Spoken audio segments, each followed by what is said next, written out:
I'm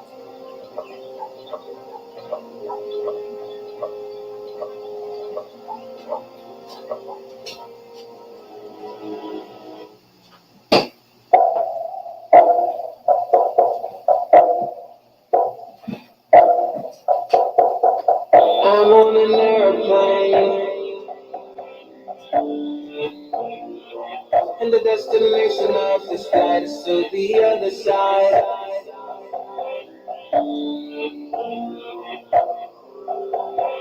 Guess I had to go there, guess I had to come here, yeah. I don't know where I'm from, but now I'm headed where I'm going right.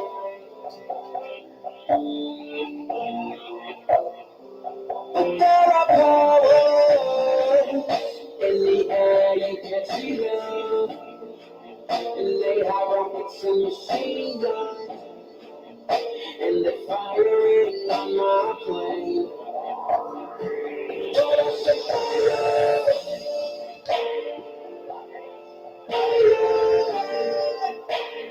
ready, aim, you can't shoot me down, no.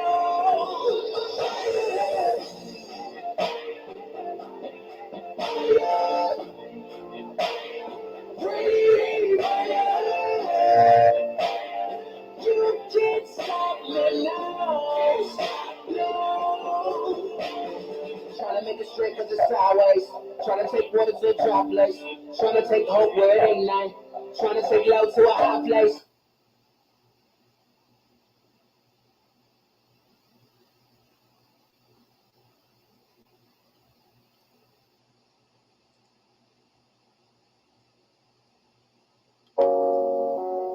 This song here is dedicated to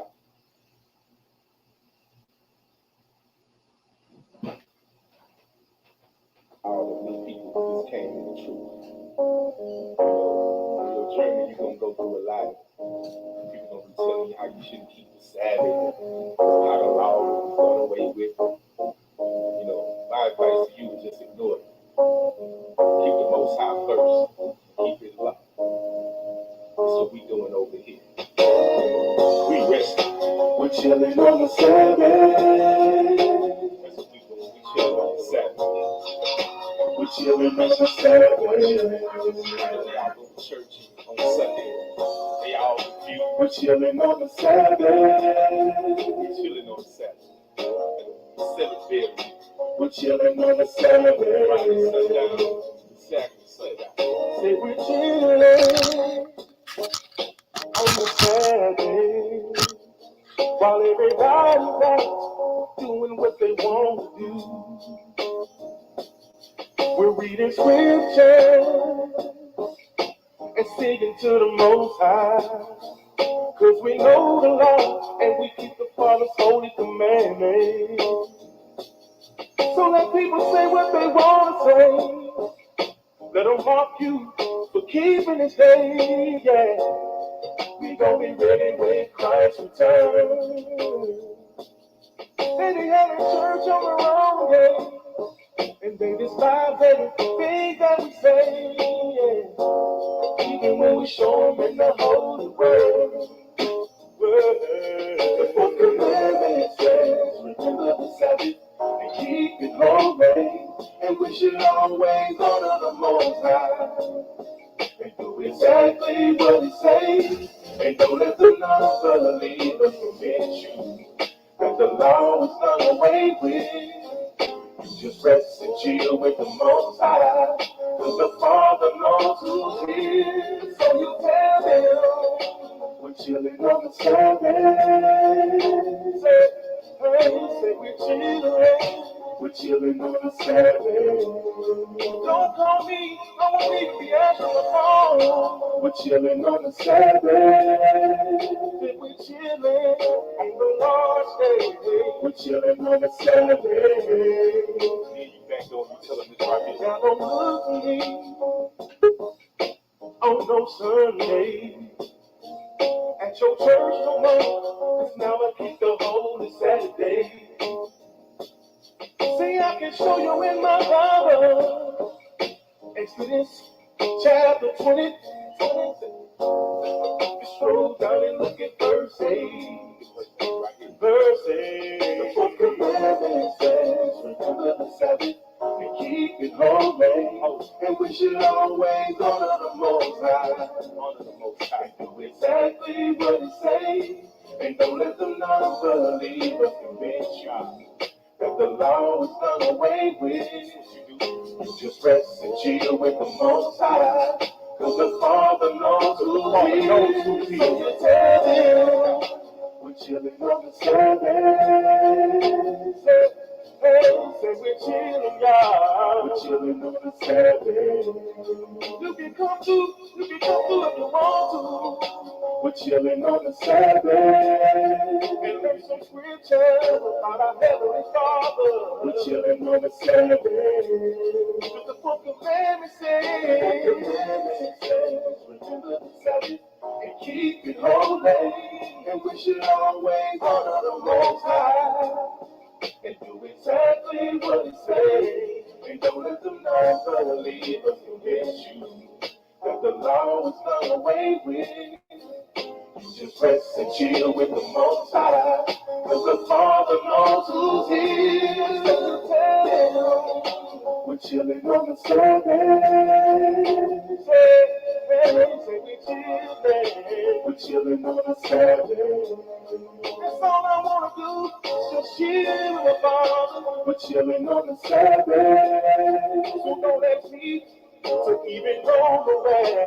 We're chilling on the Sabbath. We're gonna be chilling, you know what I mean? Yeah, that's all we gonna be doing. Praising the Most High.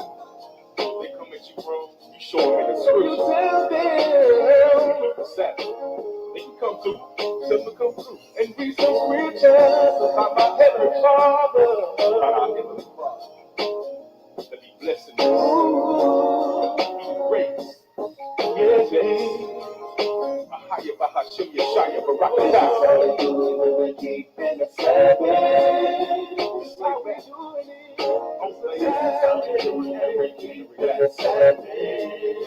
We just chillin'. This is how we do it when we keep in the Sabbath. This is how we do it when we keep in the Sabbath. We're gonna use some wine and chill some more. Some wine when the sun go down. Yeah, I'm the Sabbath. Bless y'all. Shalom. Oh.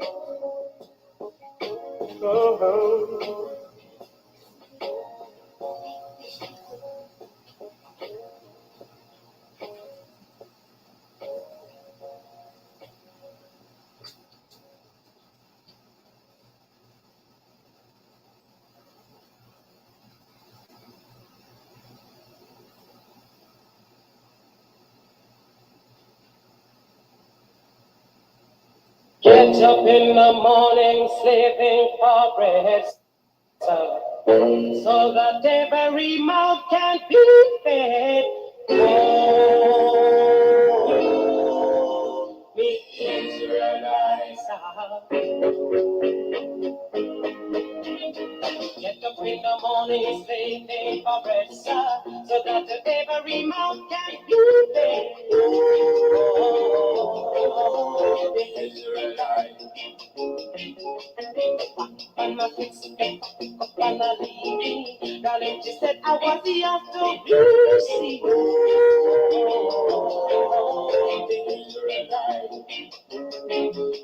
Shut them a tear up choices ago. I don't want to end up like Bonnie and Clyde.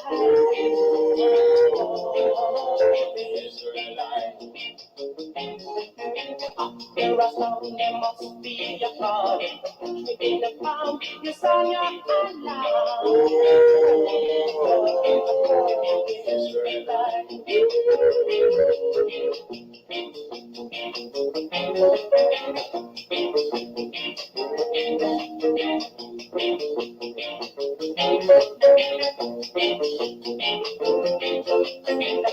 In the morning, safety oppressor, so that every mouth can Israelites, I'm a kid to be on a baby. Darling, she said that was the earth to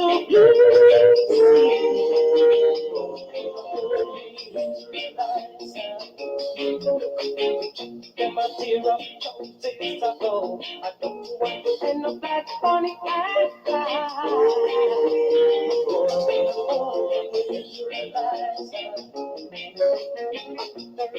There must be a problem in the palm. You sound young loud.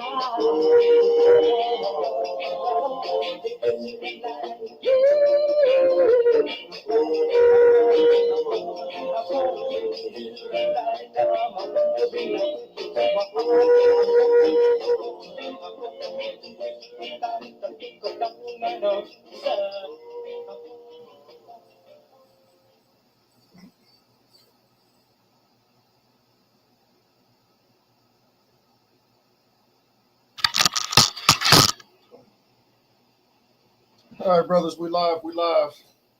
Shabbat shalom, Shabbat shalom, Shabbat shalom, everyone. Shabbat shalom. Welcome to another Friday night edition with the Shabbat class with Salakia that I was done. Welcome to another Friday night Shabbat class with the ambassadors of Christ. We welcome you all in. Ambassador Yabatazah. I also have with me. Take yourself off mute, brothers.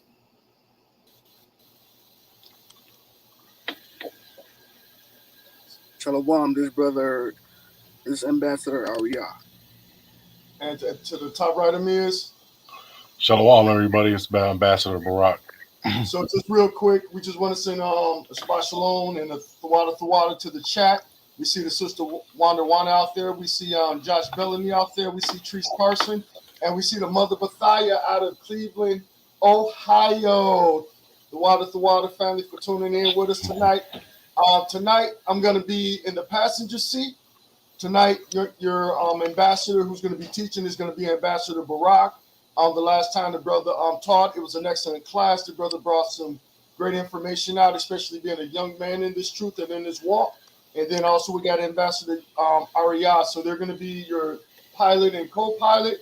And I'm going to be the backup point guard on this one. So I'm going to go ahead and pass it over to Ambassador Barak. And we want to thank y'all again for tuning in. Shabbat Shalom. Yo, Shabbat Shalom, family. It's another Friday. We made it. Hope everybody got through their week okay. I know there's been a lot going on. There's always a lot going on week to week. We got to live weekly. We should be living daily, hourly. You know what I'm saying? But we'll take it weekly since we meet weekly. It's always good, especially when we do these Shabbat classes, especially when the brother Parwar was doing them. It was always good. It's always good to have that mind state to just reflect on how your week went in Israel and in the real world. In this fake world is what I should say. We got to find that balance. Because we got to work. We got to pay the bills here. Still, we still slaves. So I know that life gets in the way sometimes. But we always got to keep fighting, right? We had to fight to get into Israel, right? And we gotta still fight. We gotta keep up the fight. So I hope everybody is healthy, and hope everybody's family's doing good. And Shabbat Shalom. We're gonna come in here with energy, with life. We're gonna be happy because the Most High woke us up, and like we keep on saying, we have a chance to change our destiny. So we're going to talk about Crafty Council. We're going to talk about some of the things that's going on in our houses and across the nation right now. So without further ado, let's get Psalms 83. Brother Ariyah, Ambassador Ariyah. Another one. Psalms chapter 83. Would you like me to start from the top? You could do 83 verse 3. Okay. So So give me a second. What I'm gonna do is, since I'm navigating, putting the precepts in, I'm gonna go ahead and share my screen until you're ready to share yours, Barack. Okay, con. Go ahead, get the scriptures on the screen. this is the book of Psalms. Salakia, give us Yeah. 1 second. Salakia. Okay.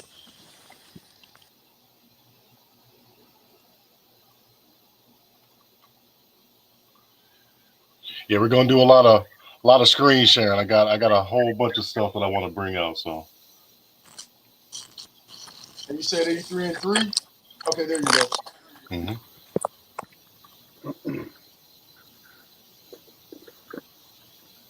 This is the book of Psalms, chapter 83, verse 3.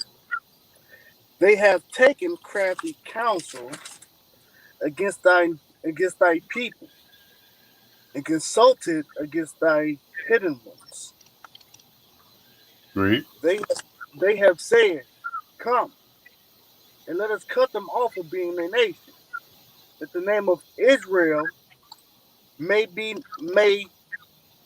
no more in remembrance.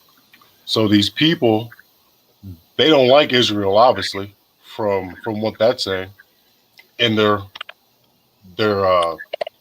counseling each other. They're in meetings behind our backs, right? Keep going. Verse 5. For they have consulted together with one consent. They are confederate against thee. Keep reading. The tabernacles of Edom, and the Ishmaelites of Moab, and the Hagarenes, Gebal, and Ammon, and Amalek, the And who? Philistines, Who you the say? Philistines, Amalek. and Amalek, hmm the Philistines with the inhabitants of Tyre. And you can stop right there. We're gonna focus on Amalek. I got my screen shared. Hold on, let me take mine off. I gotta take mine off. Hold on. Oh, you gotta take yours off. Yeah, I gotta stop mine. Okay, there you go. It's free. All right, let me add it to the Okay. screen. Okay, it's Oh, you on got the to the screen. screen. All right, cool. Come. Yeah. So what we're gonna talk about is gonna relate to what's going on right now with these pharmaceuticals. Let's just say I'll keep it real PC because I don't want to get, you know what I'm saying, get the video shut down or not, because I know this is a sensitive topic. But I'm about to go in on all of this though. So you've been hearing a lot about the drugs and the vaccines and the booster shots and everything like that. Um, oh my goodness. So who is the CEO of Pfizer? Who's the CEO of Pfizer? It's Albert Bourla. And who is he? A fake Jew. Amalek, right? And then he said that he's a Sephardi Jew. I know I'm sharing my screen, but I got books that's gonna break into that. Because if you were gonna be a Sephardi Jew from the south of Spain, you was gonna have to be a dark skinned people. The Mohammedans and the so-called Jews in that area, they got kicked out by Queen Isabella. And they went to places like Africa. And then from there, you already know what happened. They got sold. So, and nobody came over there looking like this. Nobody came to America looking like this. So how can you be? So this is who's telling you to take this vaccine. And I got a question. What did y'all remember when Amalek was when we were coming out of Egypt? Let's get a Deuteronomy 25 and 17. Pull it up on your screen since you got your screen share up. Art. Okay. Yeah, pull it up on one of your tabs.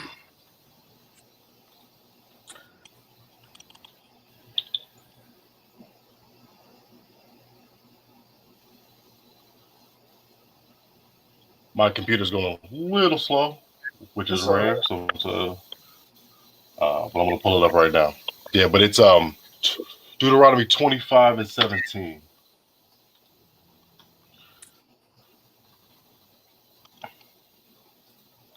Yes, Salakia, yeah. My joint is a little slow. Maybe I got too much stuff going on.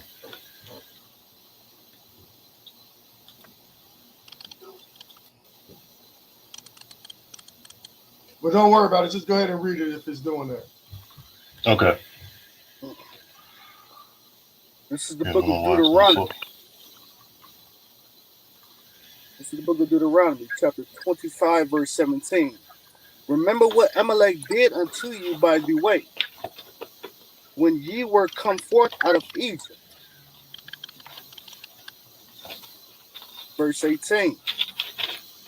How he met thee by the way and smote the headmost of thee, even all that were feeble behind thee. When thou wast faint and weary, he feared not God. So what did Amalek do? He feared not God, and he was trying to slay the children of Israel. He was trying to slay us when we were faint, when we were at our weakest, and he's doing the same thing here with the vaccine. Let's go. Let's link this up because there's nothing new under the sun. So let's bring up the sister right here. You know who that is? That is the experiment. They use us for experiments. Didn't y'all know? And since they use the black woman for everything now, they using her right here too.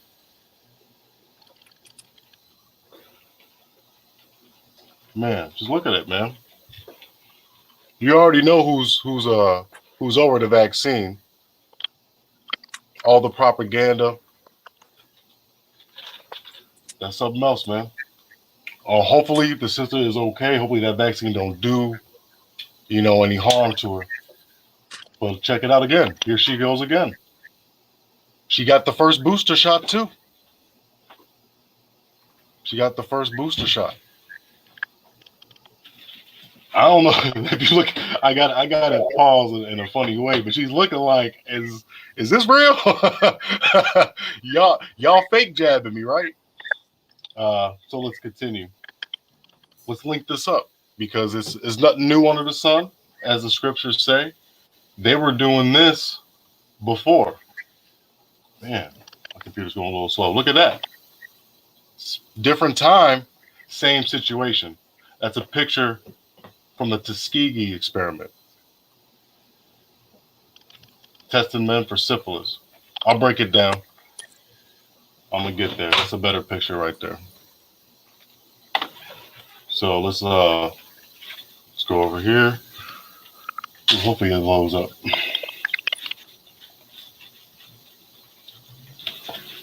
Yeah, I don't know why my internet's a little. If you want me, I can go into the links if you want me to. If it keeps going slow.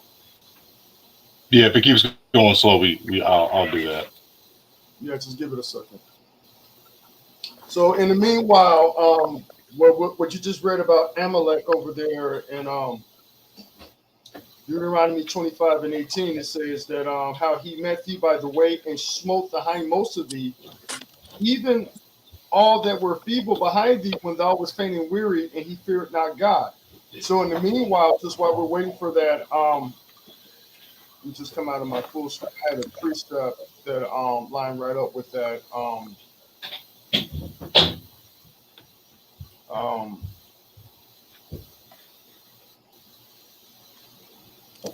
Got it right here. Arya, grab. That's not what I wanted. Salakia. Hold on, let me grab it. Grab Second Esdras 3 and 36. Because the brother made a point about Amalek not fearing the Most High, right? And we also see that they are what we would call the funny hat people that call themselves us, right? from the land of Israel, right? So grab 2nd Ezra 3 and 36, just to let you know that these people cannot be the Jews, and it'll just line up with what the brother's saying. 2nd Ezra 3 and 36.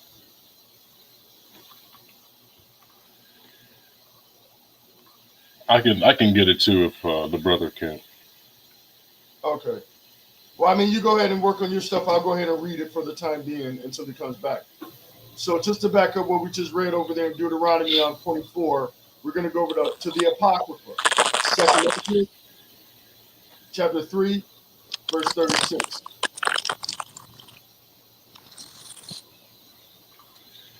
Alrighty, so it reads, 2nd Ezra 3 and 36. Thou shalt find that Israel by name has kept thy precepts, but not the heathen. So this is going to streamline right into where Barak is going into in regards to Amalek and Pfizer, the Sephardic Jews, and things of that nature, and what he's bringing out. Okay. All right, so let's just go into it. I'm going to read a little paragraph, and then we'll keep it moving. So the Tuskegee study of untreated syphilis in the Negro male.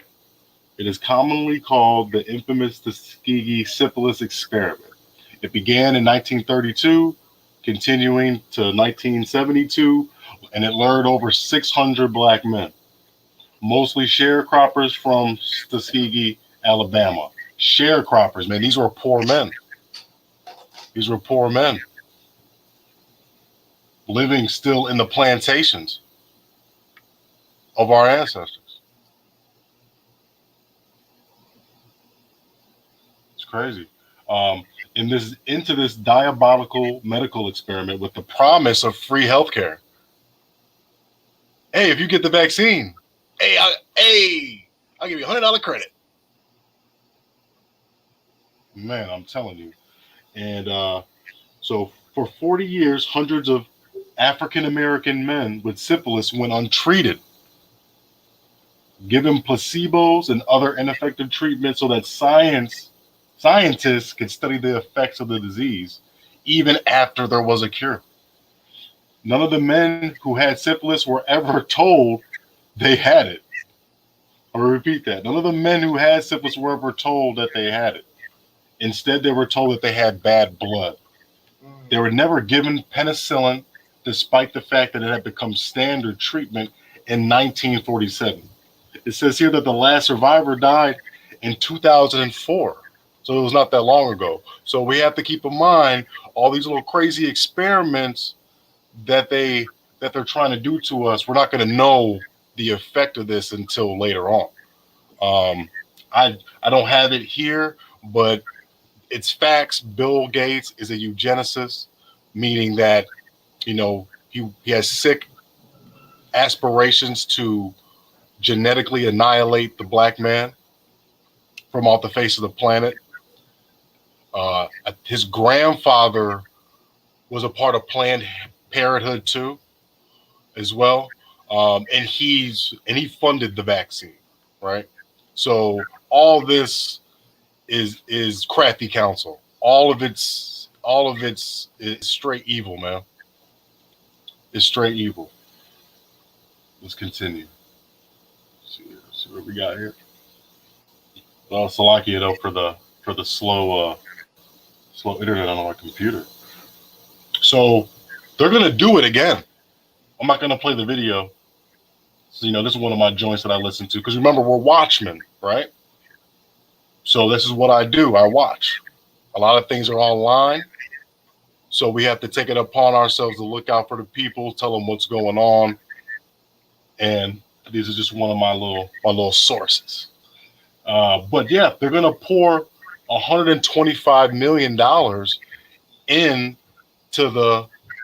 the lab, like they call it gain of function, right? Meaning you take a non-deadly virus and you make it contagious on people, and you start with animals, and then you play with it, you enhance it, you charge it up so that people can get sick by it. And they're going to do it again because it was effective and they like the control.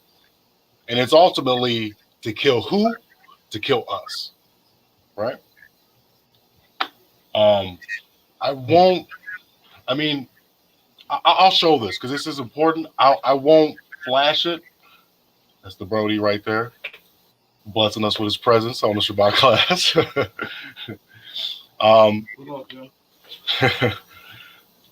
But, right here. It's all right here. It's all right here. 1.5 million views. I'm not going to show what it is. You already know what it is. You already know what it is. I can click on it, but they got whistleblowers out, man. The truth is getting out there. But if you look at this video, it's got 1.5 million. And then if you go and search, better yet, where they got it at? They got the COVID-19 news? Let's look it up. Let's look up some COVID. You won't see this. You will not see this. You won't see it. It's nowhere. That's got 400, that's got 500,000 views. That's got less than that video. That bro has been putting out videos on these people for 3-4 days now, and ain't none of it here. Ain't none of it here. Ain't none of it here. It's pretty wild. It's pretty wild. So I got some more slides. Let's bring out another scripture because the devil's going to get his just due. Numbers 20 and 24. He already, I don't blame him. Who wants to be Amalek? You got your judgment written for you early in the Bible. Early. Like he's been done. Early, man. I wouldn't want to be Amalek either. I'll be like, man, I'm a Jake. Even if my daddy was a so-called heathen, I lie to myself every day. Because there's no way around it, man. They're already condemned. And that's why they're hell-bent on destroying us. Maybe in their sick minds, they think if they can kill us all, then the curses are done, everything's done, their judgment is done because there's no more of his chosen people. But we don't die, we multiply. And we've been on that since baby skills. So go ahead. Numbers 24 and 20.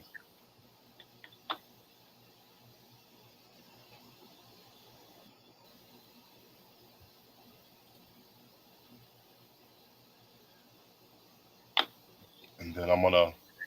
He's on mute. He's reading on mute. Oh, he's reading on mute? Yeah, come.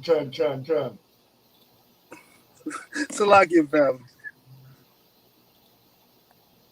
This is the book of Numbers, chapter 24 and verse 20.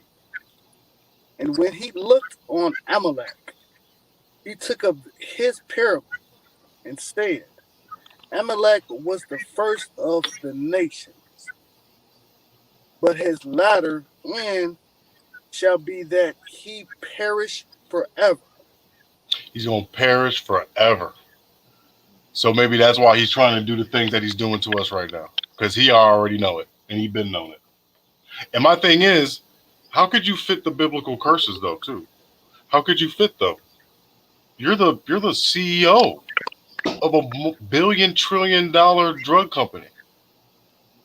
It says that we were going to be last, not first. That's first place to me. That's first place to me. Owning a company like that, or being so blessed to be a part of a prestigious institution like that. Come. So if you got any questions about who Amalek is, all you got to do is get this book, The Roman Empire, The Empire of the Edomite, by William Beeston. This is a Scholar's Select. Okay, and then this is the second part. I'm a little scatterbrained today. We just told you about the vaccine. related it back to the Tuskegee experiment, right? And now we're gonna move forward to what's going on with as far as Crafty Council and housing discrimination. We're gonna concentrate on Chicago. There's a brilliant video about St. Paul, Minnesota, and how that got done pretty bogus. They had a nice, thriving community. All right. And then these folks came in and built a highway right through that thing. Hey, Barack, do me a favor. Stop your share screen. Oh. It's not allowing me to let Abon Ariel on, Chief Priest. Oh, okay, come.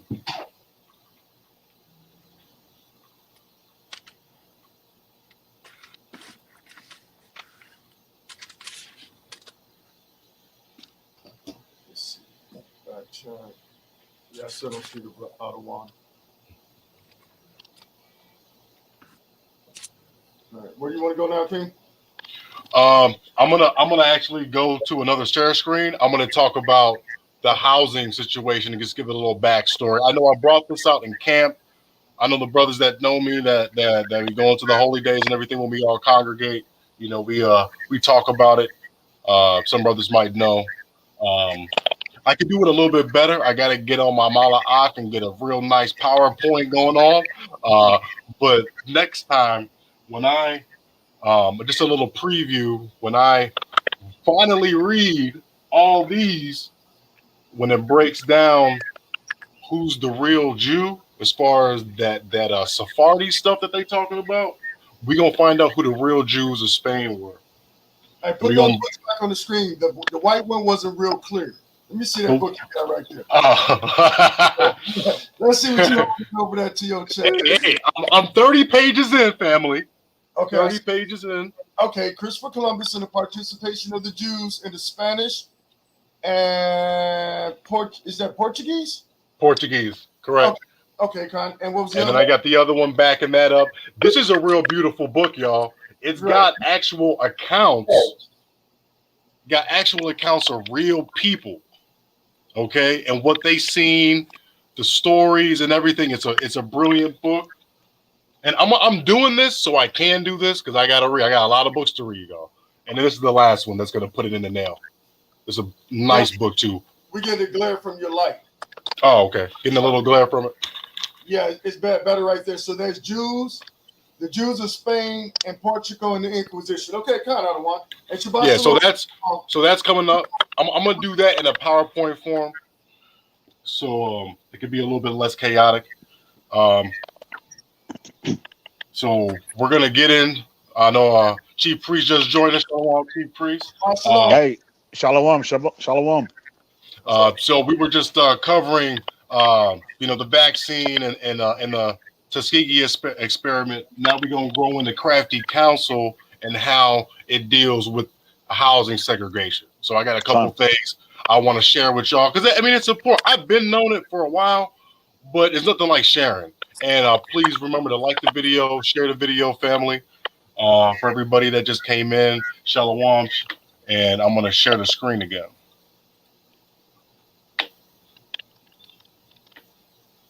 And then we're gonna do that one. Oh wait, no, that's tedious.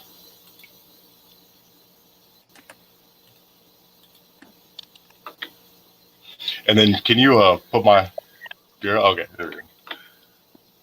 So let's start with the New Deal.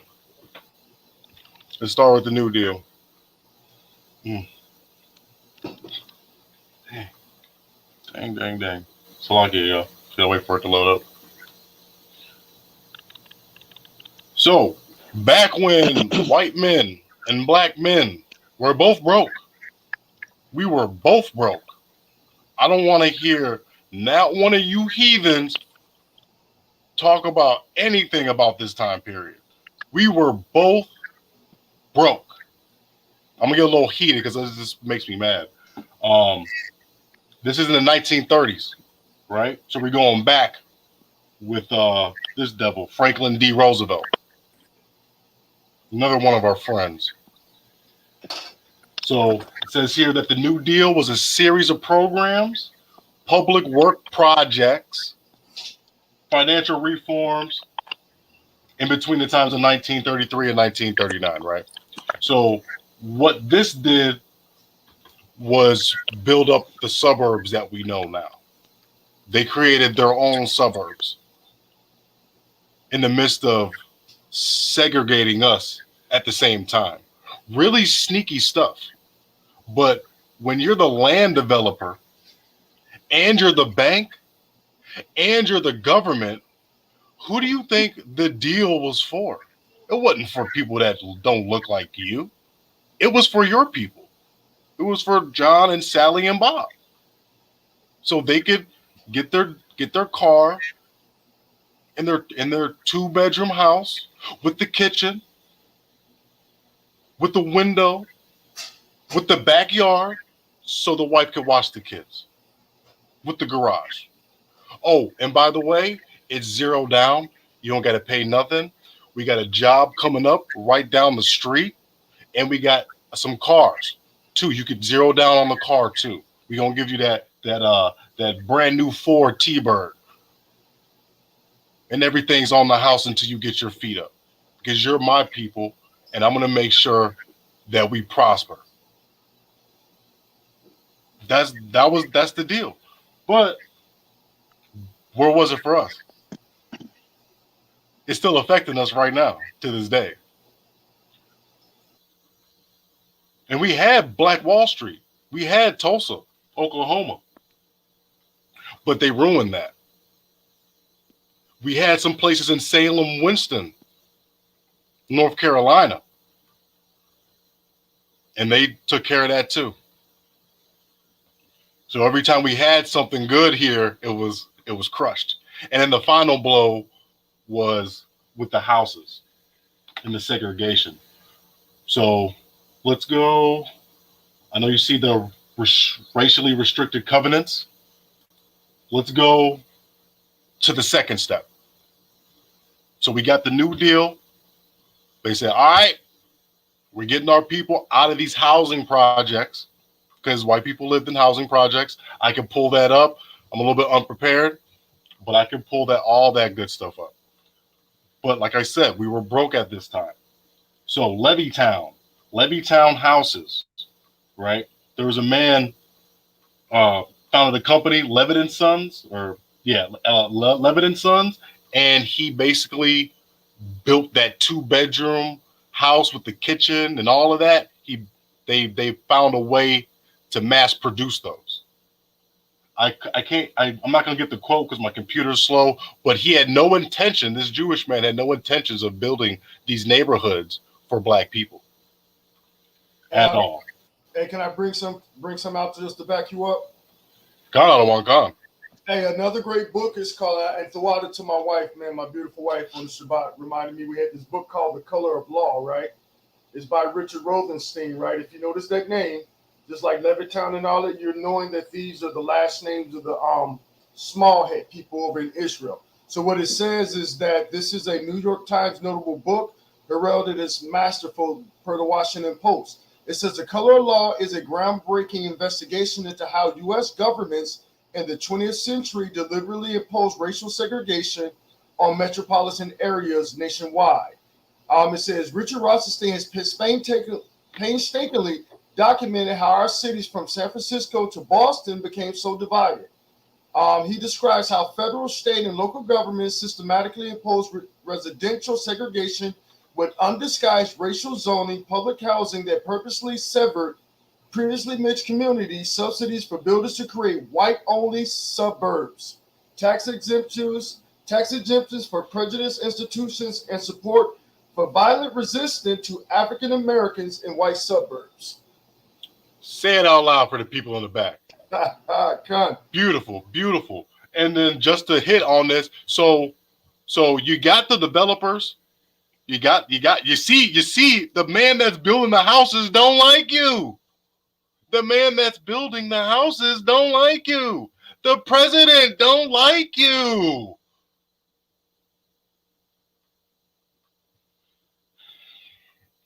And the developers, the real estate agents, probably the most racist of all. The one that after the house gets built, After the racist construction people leave, now you got to deal with the worst one, the one that's going to sell you the house. And guess what they say? Let's read it. Racially restrictive covenants refer to contractual agreements that prohibit the purchase, lease, or occupation of a piece of property by a particular group of people, usually African Americans. So they were not only mutual agreements between property owners in a neighborhood not to sell to certain people, but they were also agreements enforced through the cooperation of estate boards and neighborhood associations. Crafty Council, in the flesh, in the 1930s. Let's let these scriptures talk, man. Let's let them talk, man. Let's let them talk, man. It's right here. It's right here. We can get into that. I'm gonna show you a picture of it. What, We what live in this picture world, right?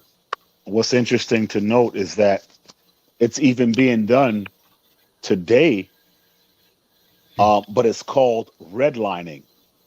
When you hear that term, that's the term that they use when they're using discriminatory practices to keep certain people out of certain neighborhoods.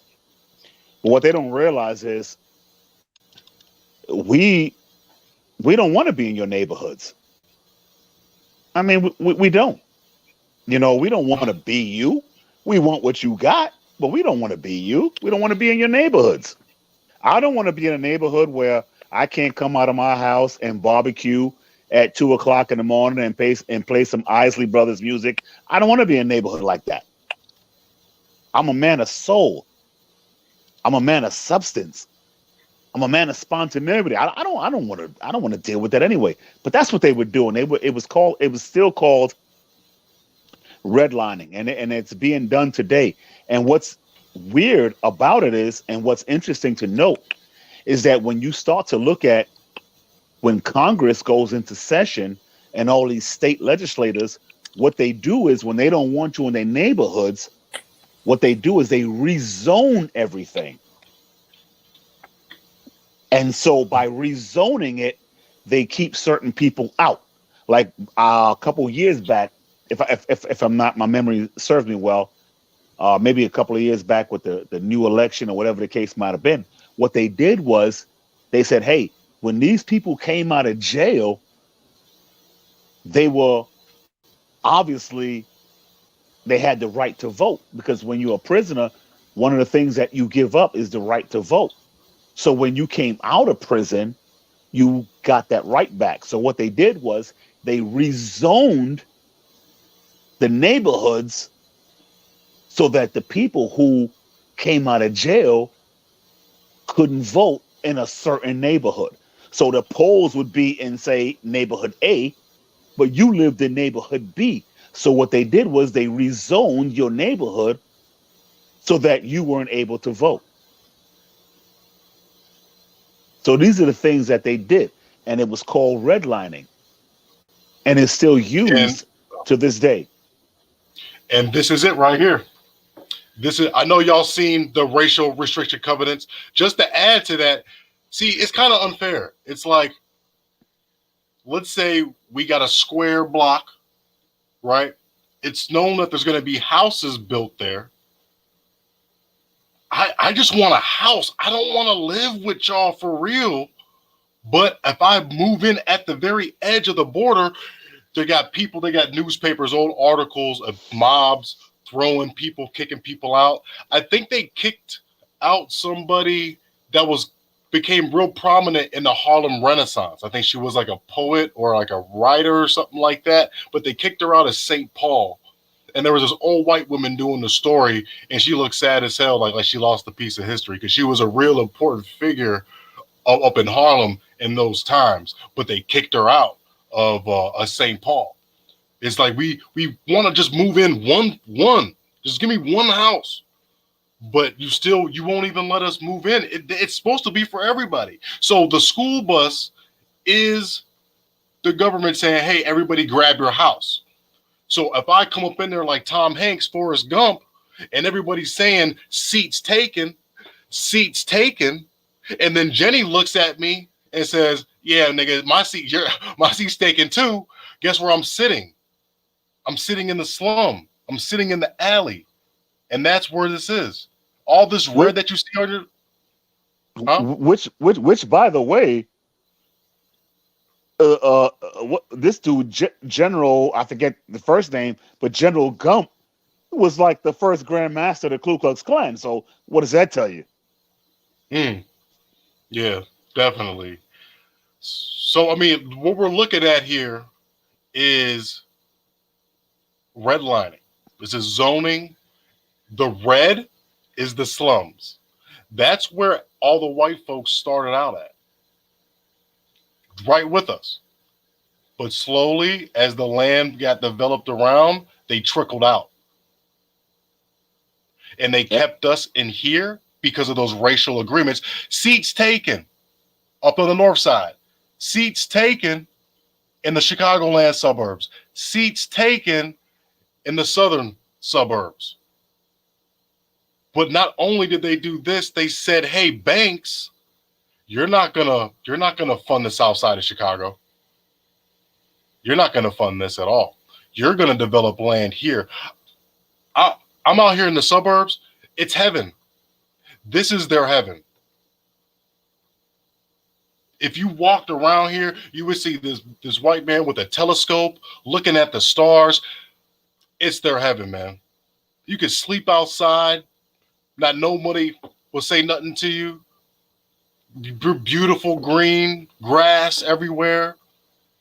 Not even any alarms or sirens going off or nothing like that, man. It's peaceful out here. This is their heaven. They created their heaven here. So they can't get this in the next one. They can't. They're living it right now. I'm living it. I'm living out here too. It's not mine.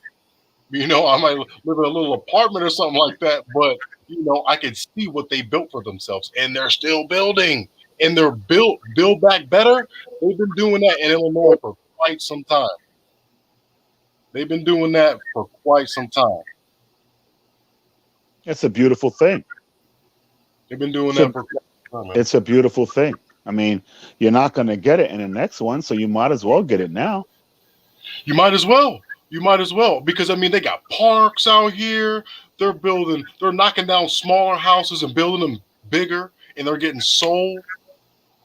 They're driving. I remember my little cousin came out here from southern Pennsylvania, and there's not you go from the third largest city from a small little town, and he was like, man, there's so many cars out here, and he was like, whoa, a Lamborghini, whoa, a Porsche.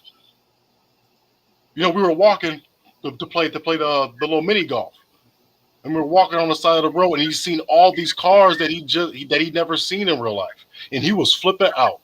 He was flipping out. He was like, "Oh my goodness, you got that out here?" And I looked at him like, "Not me." But yeah, man, it's a dang shame. It's a dang shame. All right, so hey, Salakia, real quick, Barack, do me a favor, go in the back check. Oh, I got you. Because that's going to lead right into what you're talking about with the segregation and the population and everything. And then we're going to give them something historical that took place right here. Oh, okay. I don't want the watercraft in my back. You know what? I'm going to stop my screen and then you share yours. I'm going to minimize some of my things. I got one more set for the last section, and the scriptures are going to come out on this last part, y'all. I just wanted to give y'all some of the history, a little something different Friday, so you kind of get to know the plight of Chicago. Don't let anybody tell you that we could do it ourselves, because they didn't. They had the government behind them. They had the New Deal. They had the developers. They had it all. And when we did build it, they destroyed it. And we didn't need no help from nobody. Why? Because what do the scriptures say? We have to congregate. We have to be kind and respect one another. When you're kind, you love each other, you respect one another, you're going to break bread, baby. And nobody breaks bread like we do. Nobody. That's for sure. That's for sure. Even that term, breaking bread. Don't know. Come on, man. But, you know, We got to get there. A remnant is going to do it, and that's all we need. It's a damn shame that more people aren't going to, but there's always a remnant. There's always going to be a group of people doing the right thing. So, and I know we got sisters on here doing the right thing. We got brothers on here doing the right thing. Okay. Shalom, Barry Baker. Yeah. So I'm gonna stop my screen share real quick. So Ambassador Yabatazak can share his. She can share the link because I think my computer's a little slow.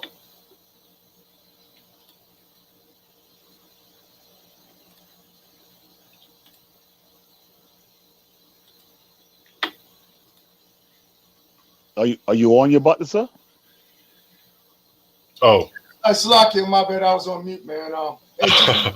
Shout out to the chat real quick. Ashar Shabbat and Shabbat Shalom to Ambassador Nawar Rakah.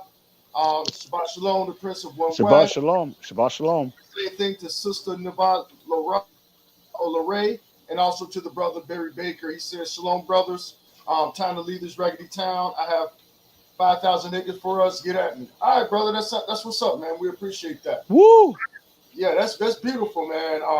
Definitely. So let me go ahead and open something up real quick so I can do a quick screen share.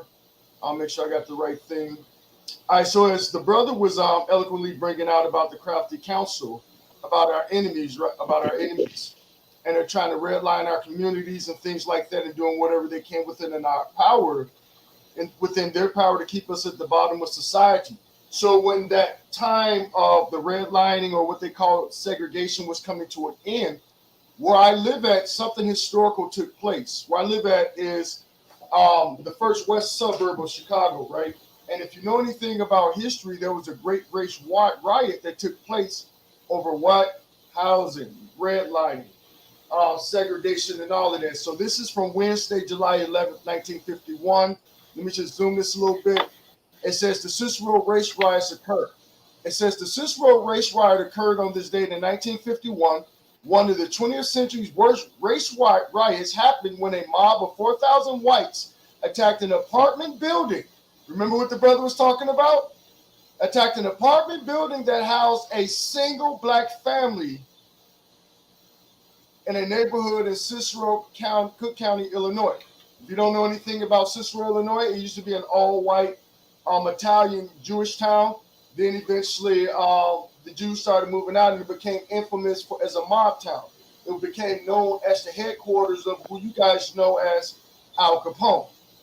That's real Chicago history. This was the headquarters of the mob, of the outfit, where Al Capone ran all the outfit.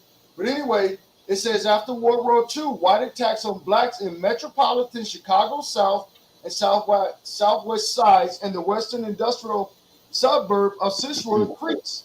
Black professionals seeking improved housing, whether in private residences or public housing developments, were frequently greeted by attempted arsons, bombing, and angry white mobs.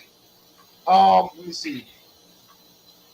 Let me drop down. It says a Cicero official found out that a black family was moving into a Cicero apartment and warned Mrs. DeRose that it would be trouble if he moved in. About 2:30 p.m. on June 8th, the police stopped a moving van with Clark's furniture. Then the jeering crowd started to gather, and Clark was told by the police to get out or he'll be arrested for protective custody. So in other words, this was a hit coming on this man. As you see right here, it says at dusk, a crowd of 4,000 whites attacked the apartment building that housed Clark's family possessions. Only 60 police officers were assigned to the scene and did little to control the rioting. Did we not just see this in the rioting that took place last summer with Black Lives Matter and the LGBT community? So we're always talking about the evil of Esau or Amalek or the Edomites, but wait a minute, what about their women? It says women carry stones from a nearby rock pile to throw at Clark's windows. Another tossed firebrands onto the window and in the rooftop, in which 20 family members already fled before the riot. Right, so I just wanted to show you this because this is going right into what the brothers was talking about in regards to the Crafty Council and the tumult that they have taken against us, our enemies who created that tumult. You know, those that are confederate against us, as the scriptures say. Come. Beautiful, beautiful. Yeah, so for the last thing I wanted to bring out with all the scriptures is We talked about the housing. Now we're going to talk about the home. We're going to talk about what's going on with us. We're going to talk about our relationships. This is more for the younger generation because we listen. Uh-oh. There's a lot of us on this TikTok showing all of our business, and man, we gotta chill. We gotta chill out on those social media apps because there's a lot of stuff that's going on that's kind of disturbing in our community. So we're gonna end the celebrities and the toxic relationships that you see that's all in your face. I mean, Amalek is just busy out here because he's the one promoting all this because he's got the TV. He's over everything as far as the television go. So let's start off with Psalm 78 and 5. Kind of one. This is the book.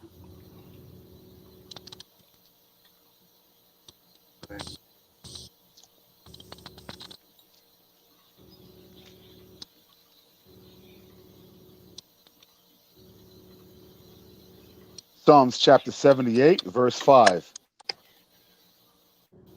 For he established a testimony in Jacob and appointed a law in Israel, which he commanded our fathers, that they should make them known to their children.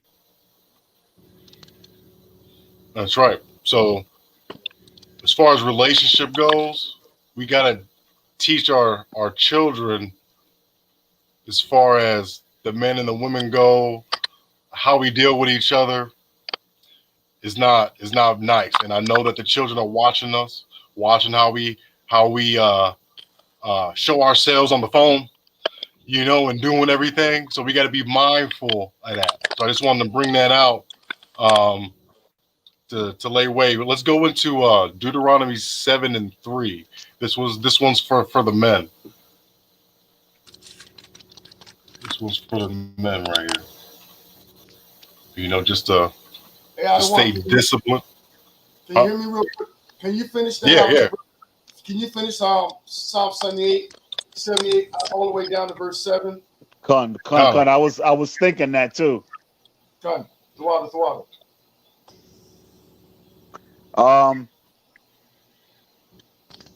You want to bring it down? You want to bring it all the way down? Yeah, bring it from the top from 5 through 7. Okay.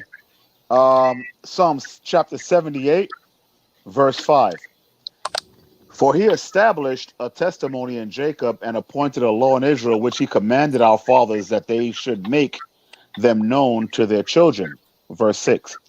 That the generation to come might know them, even the children which should be born, who should arise and declare them to their children, that they might set their hope in the Most High and not forget the works of the Most High, but keep his commandments.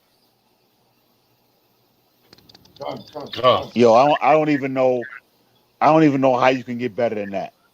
I mean, if you don't understand that, it just ain't for you.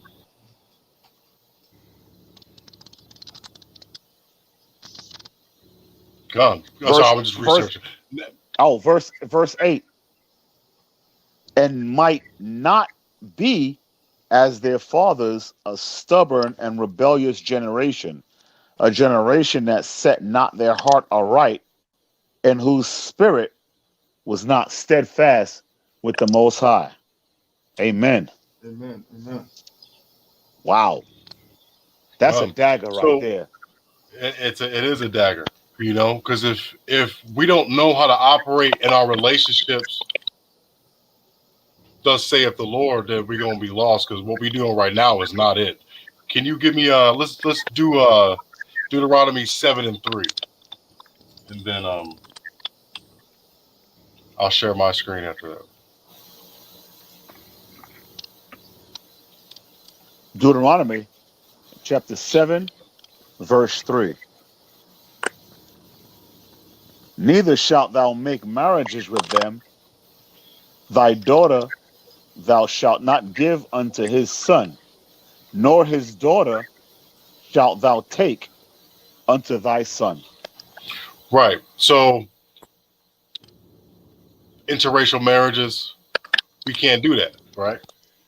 That's something that we should teach our children, right? That's I'm gonna bring out some things that are kind of disturbing when you deal with the heathen, when you deal with non Israelite women, you're gonna run into these situations. But I'll bring that up in just a moment. So if I marry a Filipino woman, she's gonna teach my son or my daughter Tagalog. She's gonna teach her culture, right? So you know what I'm saying? What are we gonna do? You know what I'm saying? She's gonna force her culture on the children. Rightfully so. That's what you know they do, right? Especially that Filipino woman, she's gonna be all up, making sure he like doing good in school and all of that, and they're gonna be practicing the little language, and before you know it, my son's not gonna be black anymore. You know what I'm saying? And on the same note, when you look at another football thing, Patrick Mahomes, his dad married a white woman. So what that does, if I did that, then that means my son would think it would be okay, and he would further lighten the race, right? And he would further dilute the seed of Jacob out of there. And before you know it, my line's gonna be done. Before you know it, my line's gonna be done. So let's share my screen. This is the one. It's kind of disturbing. I know there's a better picture, but I'll just Can I say something real quick? yeah, go ahead. It's funny when you talk about that. There are not only there's not only a spiritual thing um, attached to the non marrying of other nations. Well, the first thing that we have to go back to and realize that the Most High said it. He forbade it, or he forbid it. So even if you don't understand why he did it, he knows best. So at some point, it's just, hey, look, just don't do it. Just don't do it. But the funny thing is, it's our people that give you the most. Uh, they give you the most. What's the word I'm looking for? Resistance toward that thing. But on the other side of the coin, those other nations, their kids are taught that from young. They're taught that. Hey, don't marry these blacks. Don't marry these niggas. Don't marry what? But they're taught that. But when we teach our people that based on the scriptures, the most resistant that you get is from our own people. Mm-hmm. So I thought that was kind of weird and wicked.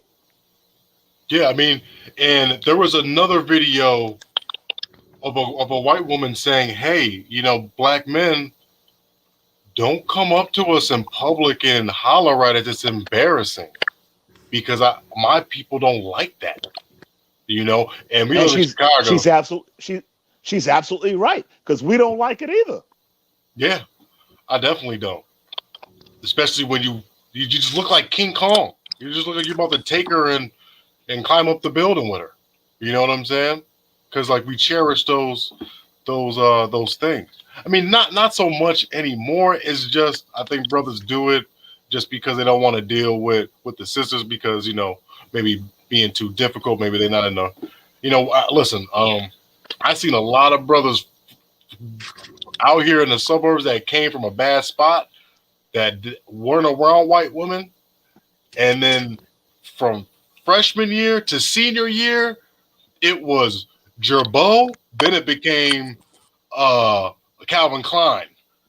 Okay, it was straight button ups, and they was doing it more than I was. I was told that I had to mix with those groups sometimes, or else I wasn't gonna get ahead as far as scholarships goes and all of that because I was playing sports. So I had, people of my nation, women and men, tell me, "Hey, get in good with those white boys. You know what I'm saying? But it comes at a price. You lose yourself because don't nobody want to be Brett Douglas. Don't nobody want to do that. You don't want to be the only black guy there and been made fun of and poked at like that and just have to sit there and take it because those are just your friends now. Black people don't want to hang out with you because you too corny, and now you just stuck. Now you don't even know how to act like yourself. You know what I'm saying? I remember sometimes I come into the party and there was another brother there and be like, hey, what you doing here? This is my show. You know, so it gets to be too much, man. I'm so glad that I had those experiences going to that high school that I did to know what it's hitting for. You don't want to be around them folks. You don't want to be around them folks at all. Let me share I got my screen up. Yeah, so this is the thing, man. What's going on? There's another brother that actually went through and did the plantation themed wedding. So plantation, man, brothers, man, bugged out over this dog. Man, how could you go on the beach with that? You know what I'm saying? I couldn't do it. And she don't even, you know, let me tell you something about Esau, man. They're cool until the devil kick in. It's cool until it kick in. And I don't know how it kick in. I don't know when it kicks in. But I'm telling you from experience, it kicks in. And when it kicks in, you don't want to be there. That's right. One-on-one, I know great white men. One-on-one, you take them same ones in a group, and they kick in. I see it. I seen it. I'm cool. I'm good. If all my old friends from back in the day watch this video, I'm good. It was fun. See you later. You know what I'm saying? Because that's what it is. Let's go a little bit further. Let me put this up. Man, they're using these celebrities, man. Using them. Yo, this is a brilliant sister right here.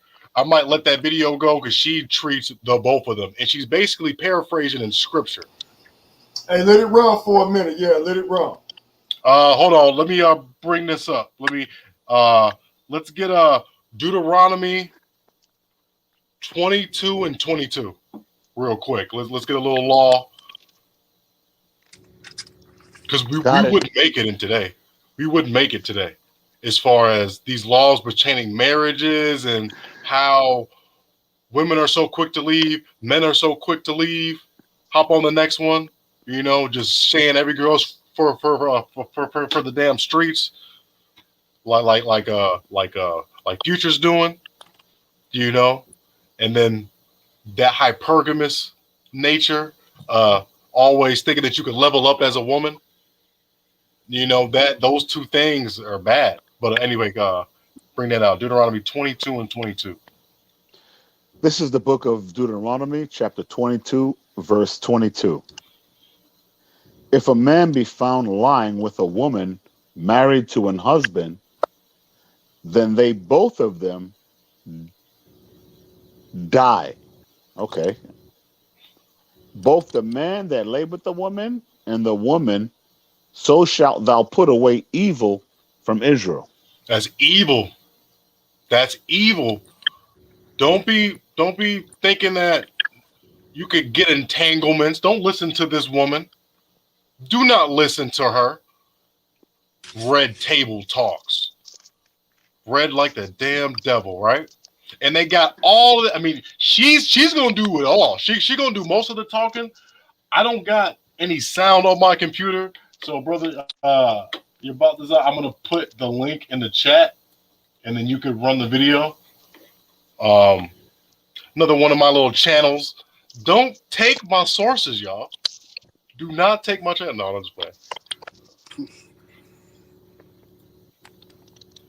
Yeah, I don't got no audio on this computer. I got it. Give me 1 second. Okay, I'm gonna stop my screen. But I can. Back to tears. We have. It looks. Yeah, we can just let that run. Hey, man, she did a Tawab job And then I'll add into that. But as the law states, man, all this entanglements, all this, I'm gonna swipe on Tinder even though I'm engaged and everything like that. That's how there's no honor, and we're supposed to be vessels of honor. So there's no honor in that. It's a shame that I can't look, and I don't want to drag the women or nothing like that because we're gonna get them. She's gonna get them both. Okay, and that's why I don't like to talk about the like women so much. But listen, the younger ladies, like all the older women that's on the thing, listen, your younger counterparts are on this TikTok wiling out, and they're just letting their mouth go. And some of the things that they got to say, the mind state, the mental health of our people is bad. We became so materialistic. I know the scriptures say that the Lord hath created a new thing in the earth, and a woman shall compass a man. That's happening now, but you got to understand that it's happening at a time where America is on the down. So you're up when this country's about to go. Money could just go. We could be in the bread lines, people fighting for food tomorrow. These people wanted to pass $3.5 trillion on the bill out of nothing. I love it. I want the country to burn. Am I ready for it spiritually to burn? Maybe not, but I'll take my chances because a remnant's going to be woken up in the last days. I'm about sick of this country. You're going to tell me that if I had a 5-year-old son, he could choose his sex, and I got to force him to take a vaccine, and he's going to be with questionable teachers in grade school. That's crazy, man. That's crazy. But anyway, let the video run. Let the video run. John out of one.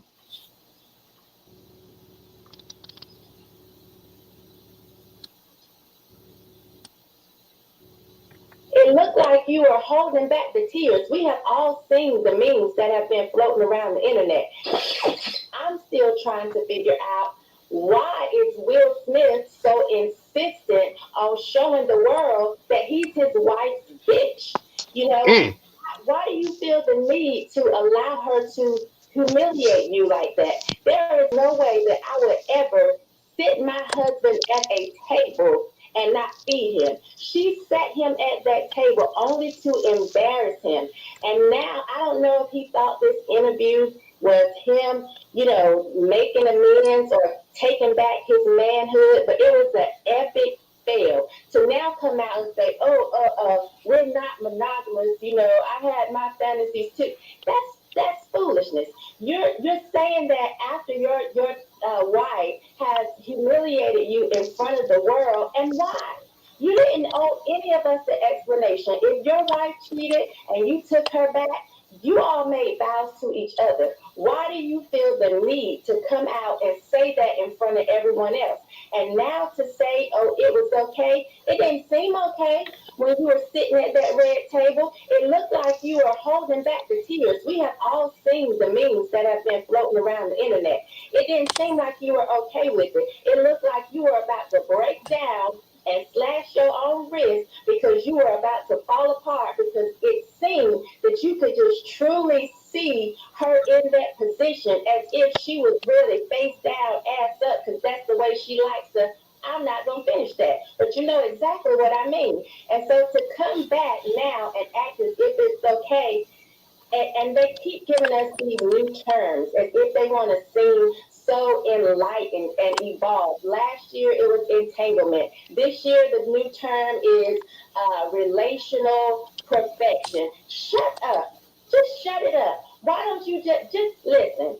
You cheated, she cheated, y'all forgave each other. This is nothing new. You're not enlightened. You're not evolved. My great grandfather had kids outside of his marriage. My great grandmother forgave him and stayed with him until death. People have been doing this for eons.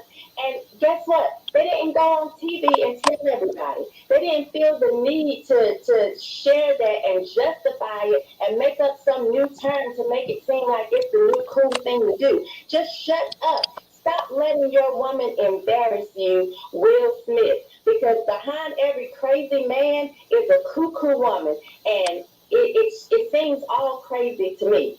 Jada saying, I was broken. Well, you still seem a little cracked because you're allowing your husband to just put himself out there and look crazy. I just want them all to shut up. I want them to stop thinking that they are more than what they really are and just live your life. Look, if you don't want to be monogamous, I'm fine with that. You didn't make vows to me. But you don't owe me any type of explanation. That's the same as when women. I'm sorry. Go ahead, because I No. I want to give you another thing for you to write down that you can use. You can steal. I stole it from somebody. You can stop the video though now. What I stole. Kind of the one kind. Yeah, hey man, the brother's got a nice little thing going on with her. Hopefully that show keeps on building. That's Jason Whitlock, used to be a sportscast announcer for ESPN. He was a black Republican, a little bit political, but now I think he found his little niche with old girl. But hey, shout out to the sister, man. Hey, she broke that down beautifully, because we just read that a man that sleeps with a married woman, they both toast. So why are we normalizing dysfunction? You know, because people see that and it's just subliminal. You know, you take it in and then you just think that it, you know. So now you're gonna act like Jada. Don't do that. Don't do that. Don't be out here in your phone on Tinder in a whole relationship looking for the next thing. You know, women aren't supposed to be built like that. You can't have two men's spirits in you. You know, I've heard that, you know, if you have too many experiences, there's too many spirits, you become crazy. I think they call it like the 1,000 something stare. You know, you're not built to take that many men's spirits, especially wicked men. You know, we got to always be on the watch for that. Women and men. There's some really wicked men out here that will want to get you, trap you, and leave you just like that. You know, and the same thing that the women do. We both do the same things. It's just a little bit different. Just a little bit different. But I just wanted to bring that out too, because that's what's going on. Everything is just being shown. Everybody's talking about relationships now, and it's just real dysfunctional. It's real dysfunctional. Let's bring out. Give me Deuteronomy 22 and 23 right below that too as well, because this goes out to all the single people out there trying to find a real relationship in the midst of all the social media. It's hard to do this nowadays. Deuteronomy chapter 22, verse 22. 23.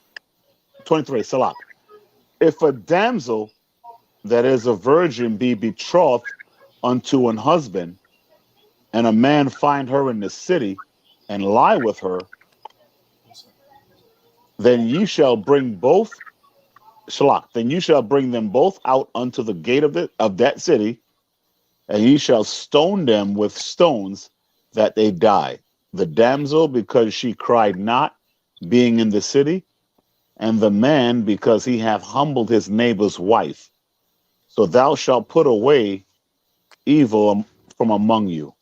It's evil. So, betrothed, if you're engaged, we're not going off the white person's engaged, where you get the engagement ring. No, you're in. Well, what does the word mean, engaged? That means that y'all are talking and real into each other. You're courting her.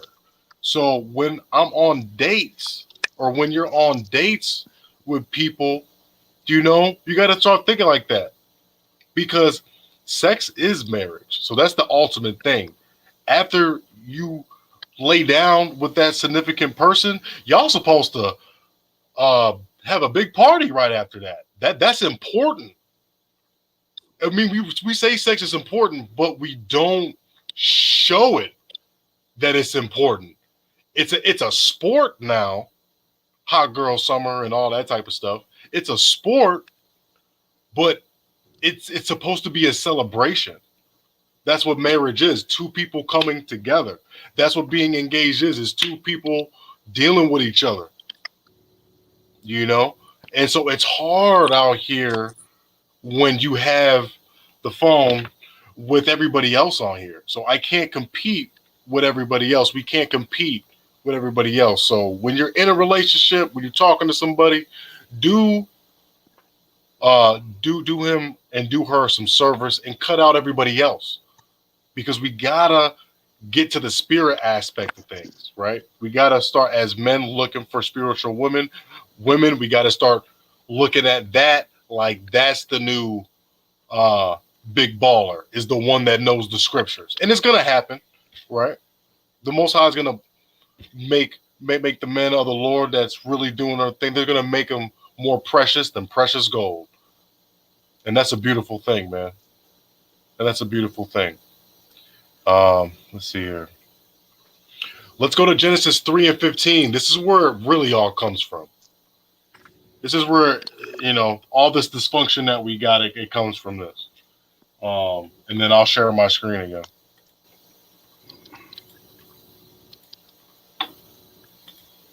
Or actually, you know what? You could, I can share it. No, wait. Ready? Yeah, count one. All right. This is the book of Genesis, chapter 3, verse 15. And I will put enmity between thee and the woman, and between thy seed and her seed. It shall bruise thy head, and thou shalt bruise his heel. That's right. So the last part, well, we won't get into that, but the first part, enmity. What is enmity, right? You're going to put enmity between us. So when you break down that word, bad blood, right? Arguing, all of that can tension, struggle, pettiness is our word, right? We do too much, we petty, and we deal with each other. Men ain't stuff. All women are this. Blah blah blah blah. It goes back and forth, man. That's enmity. That's that enmity that we're still dealing with, and we can't fix it until we know what it is, And we got to be conscious of that as far as we go into next week. Let's be conscious of how we're dealing with each other. When you see somebody of your nations, what I'm saying, salute them, say what's up to them, show them some love. Let's start reversing that enmity that we have with each other. Not every woman is going to be available, but she can't be spiritually available, right? So maybe the men that are simping out here giving girls money, maybe you should give her spiritual money. Maybe you should send her a couple scriptures, right? Because how could you be made fun of for doing that when you're just trying to give her eternal life with these scriptures? I know Brother Poir had said that a while ago about being more of a service to the community in that way, But anyway, so the enmity between the men and the women. Let's see what else we got here. And then let's see. And then you could type in that link, or you could share your. Oh yeah, okay, here you go. Like I said, I don't want to get on the women. It's just y'all are doing a lot on here, on the social media and on this internet. But this is sad. I think me and your brothers, I was talking about this a couple days ago. Single mom of 3. I think. Shalakia, are you gonna have sound for this video, or did you need me No, to share I'm not. I'm not. You gonna share it again? Okay. Yeah. Okay. I'll do it. I just want to make sure. Okay. I didn't really. I mean, we could. I'll stop sharing. We could watch the video a little bit. I didn't cut it up. But yeah, she took the kid's life just because of there was a situation that happened. It's a really wild little situation. The brother that was with her was off. Like they were both off for that. I put more onus on the man though than her, just because he should, You know, if he would have called it out and stopped it, I think the children would still be alive. But anyway, you could play the video a little bit. Okay, try another one.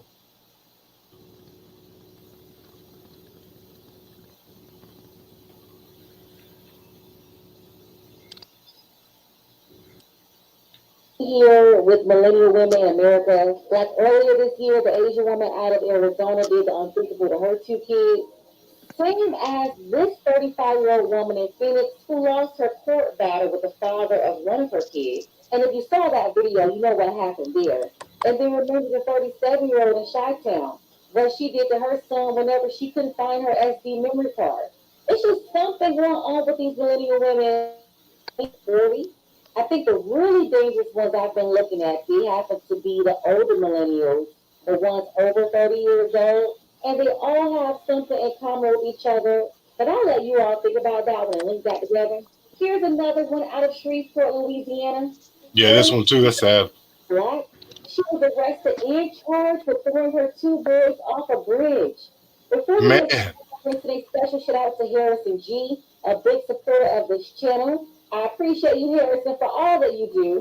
If you're not already subscribed to this channel, take a second to do that. If you're new to the channel, include new subscribers. she doesn't look mentally healthy. To get to all of you. She looks like she's got that enmity, and that's what happens when you hate your people, when you hate the father of your children, when you hate the mother of your children, too. On the flip side, you know that it's a deadly game. I don't know what the video is going to entail, but she just hit on basically all the things that's been going on. Let's bring out a scripture. Let's do give me a James 3 and 5.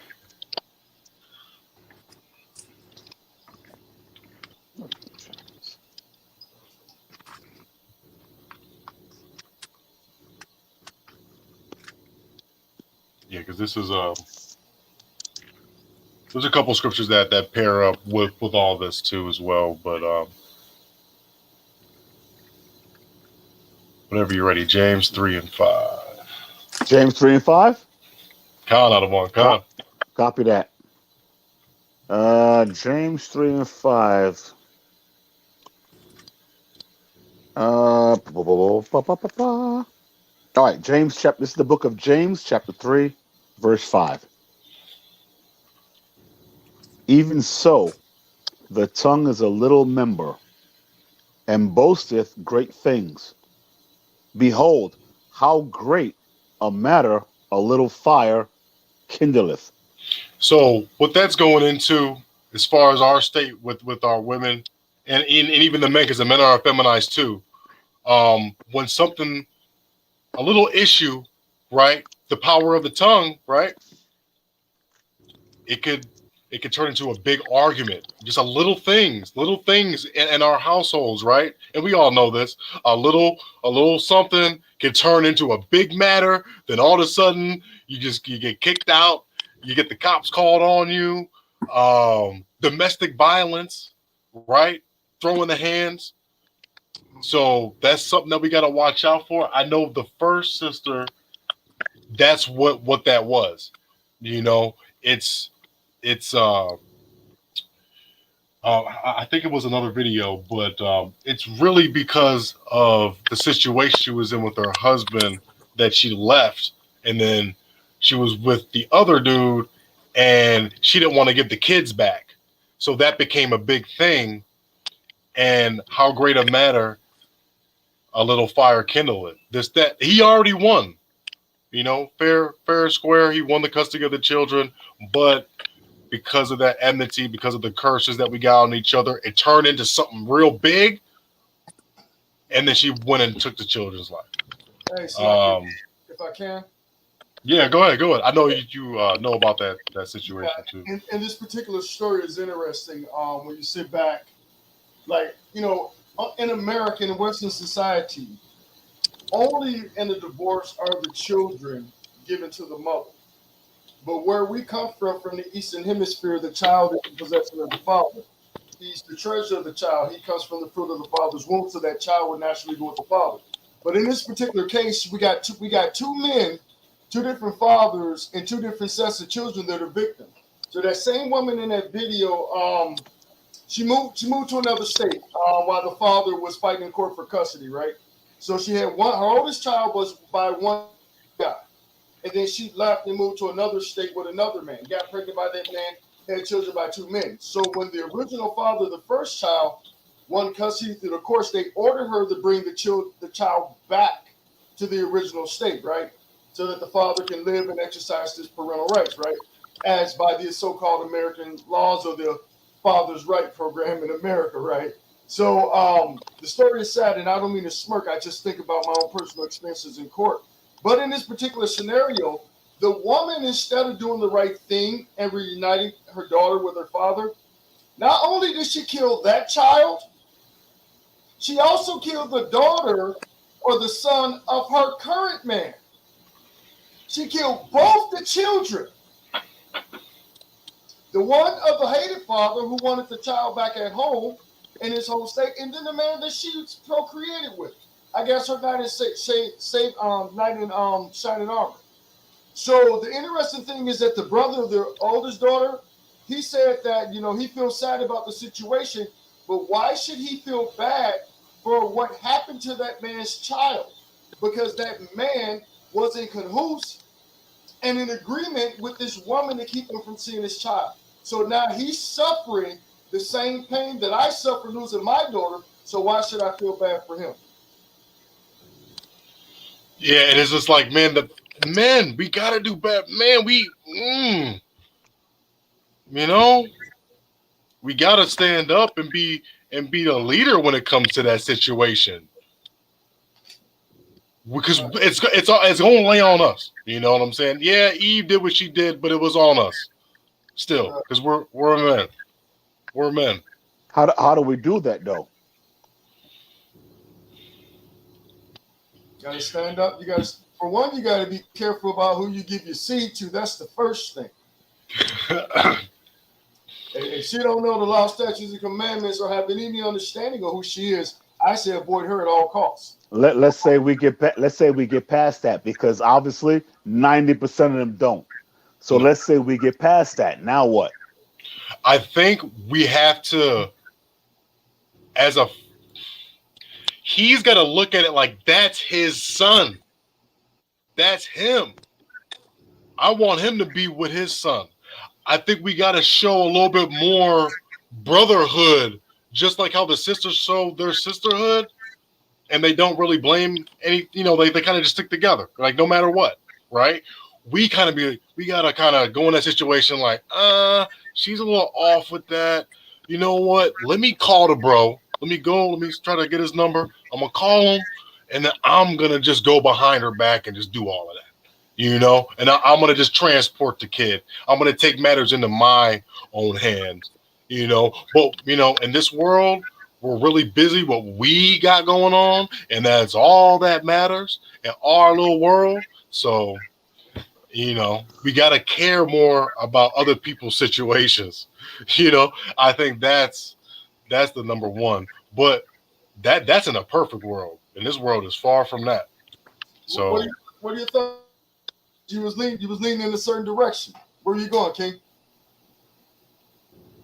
Oh, me? No, Chief Priest Abon Ariel. Oh. No. See, yeah. No, I'm gonna wait. I'm gonna hear some more. I'm gonna wait. Hey, man. I don't want to be premature. Well, one of the things I would say is obviously coming out of these philosophy of drunkenness, these philosophies of Esau, the American philosophy of a fetus is not a child.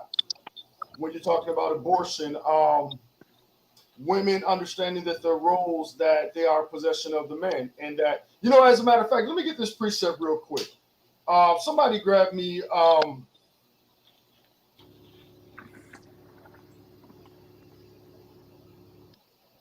Give me a second. I got it right here. Somebody give me Proverbs Psalms 127. Psalms 127, 3 through 5. Psalms chapter 127. You got it? Got 3 through 5. Another one. And Chief Priest Savon, if you can grab me Proverbs 6 and not Proverbs 6 and 17. Proverbs 17 and 6. Absolutely. Because we got to get an understanding of what a family is, what we should be doing, what we should not be doing. What are the purpose of children? If we're talking about what we're going to do in this situation, how to improve it, stop mothers from murdering their children, the breaking of the family households, and all the things that we've been talking about. So somebody read, let me grab my screen share real quick. I just want to make sure this is what I got, what I want. So we're going to Psalms 127.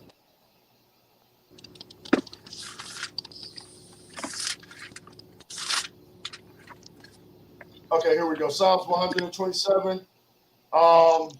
Somebody read, start at verse 3. Another one. This is the book of Psalms, chapter 127, verse 3. Lo, children are an inheritance of children are an heritage of the Lord, and the fruit of the womb is his reward. Read. As arrows are in the hand of a mighty man, so are children of the youth. So we're going to stop right there. So we see it says that children are a heritage of the Most High, right? And that the fruit of the womb is his reward, right? So our children, when we're born, like one of the things that I remember being in a Christian church when I had my firstborn son, one of the things I understood that the first male child that came out of the womb of a mother was supposed to be given back unto the Most High to do a great mighty work, right? So when we lose sight of children being a heritage of the Most High, and the importance of children, meaning the fruit of the womb, they're the continuation of our bloodline and of our people. And without them being born, we cease to exist. So if we can get the understanding of the purpose of what children are for and what the Most High said they are for and what they were created for, then we'll have a better understanding. And I think I asked for, let me just double check. I asked for Proverbs 17 and 6. And Got that. Let me jump over there real quick. And then I got one more precept I want to bring with that will show what we're talking about. Go ahead. This is the book of Proverbs, chapter 17, verse 6. Children's children are the crown of old men. Are the crown of who? Old men. Read. And the glory of children are their fathers. And the glory of the children are their fathers, or the glory of the children belong to their fathers and their great-great-great-fathers. Why? Because the man carries the seed. We just went through a class a few weeks ago about the importance of the male in the family and in the community. And without the males being in their righteous place or being righteous and standing upright, the whole community and the nation falls. So just to back this up with something else, let's go over to the wisdom of Solomon. Bring it out, Doc. Wisdom of Solomon. Give me a second. I know you're going with this. Are you sure? Okay. I think so. And Tawana for adding in. I love it. Thank you, Tawana. All right, so let's read Wisdom of Solomon. Start 12 and verse 2. Got it.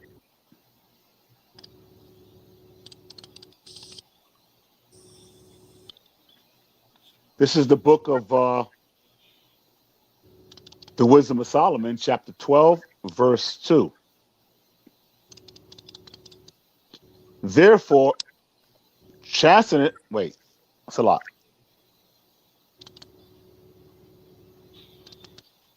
Therefore, chasteneth thou them by little and little that offend, and warnest them by putting them in remembrance wherein they have offended, that leaving their wickedness they may believe on thee, O Lord. Right. So therefore, putting in remembrance the things that they have done against the laws.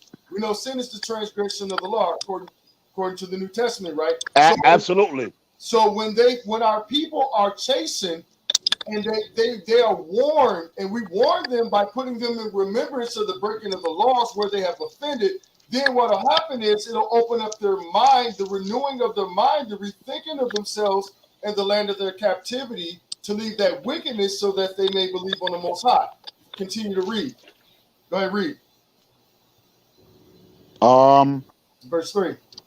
Oh, verse 3. Oh, Shalak. For it was thy will to destroy by the hands of our fathers both those old inhabitants of thy holy land, whom thou hatest for doing most odious works of witchcraft and wicked sacrifices. Uh-huh. And also those merciless murderers of children and devout. Hey, Chief Priest, can you read verse 5 again from the top and real slow? Verse 5? Yeah. Okay, we're in the Apocrypha, the Wisdom of Solomon, chapter 12 and verse 5. Uh-huh. And also those merciless murderers of children and devourers of man's flesh and the feasts of blood. Read down to verse 7, and then we'll stop there. With their priests out of the midst of their idolatrous crew, and the parents that killed with their own hands souls destitute of help, that the land which thou esteemest above all other might receive a worthy colony of the Most High's children. So when we're talking about those merciless murderers of children and Wisdom of Solomon 12 and 5, all of that falls up under the odious works of witchcrafts and wicked sacrifices. When you murder your children, whether it's an abortion or your children while they're alive, you are a devourer of man's flesh and feast of blood. So what do they do over at these abortion clinics? What do we know that white people like to do? They like to eat rare meats. They like to do blood sacrifices. They like to drink blood.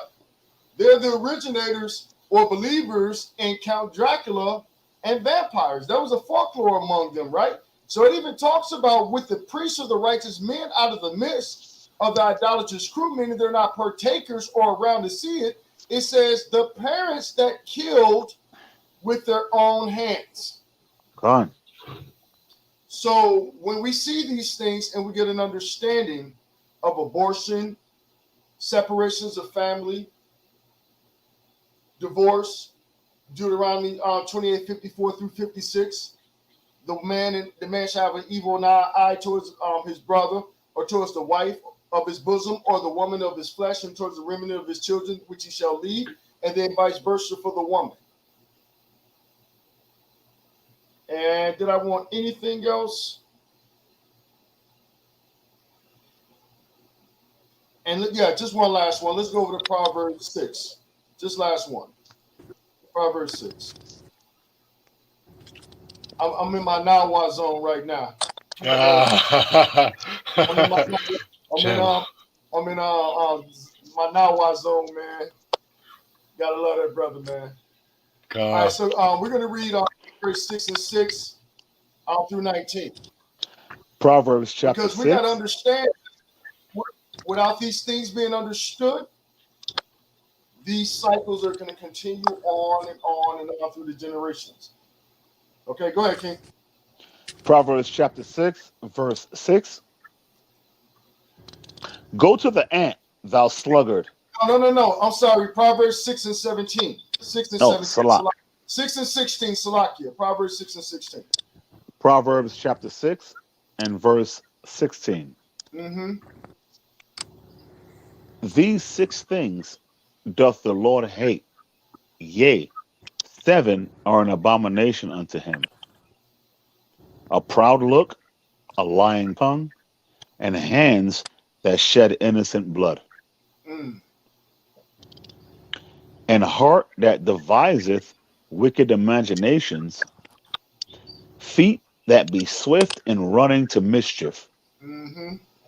a false witness that speaketh lies, and he that soweth discord among brethren.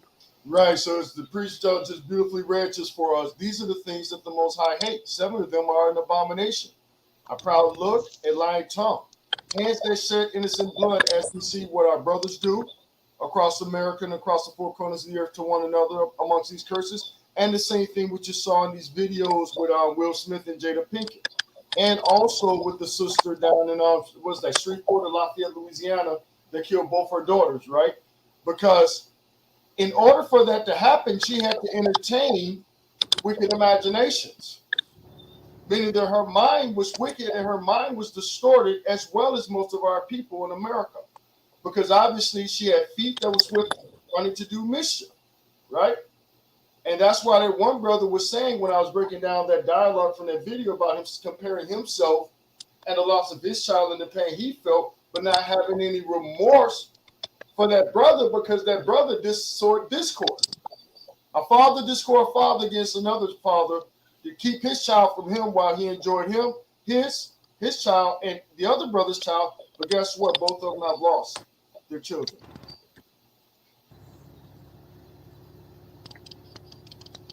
Oh, And you know what? The mother Bathia said, devastating. Killing your child to keep away from their fathers has escalated from the past. Nothing new under the sun, but done to a different degree. Each generation seems to be getting worse. You're correct, mother. And Shabbat Shalom to Aunt Katrina Wilson. Shabbat Shalom, Sister Come. Katrina. Shabbat Thanks for shalom. being with us. That's long.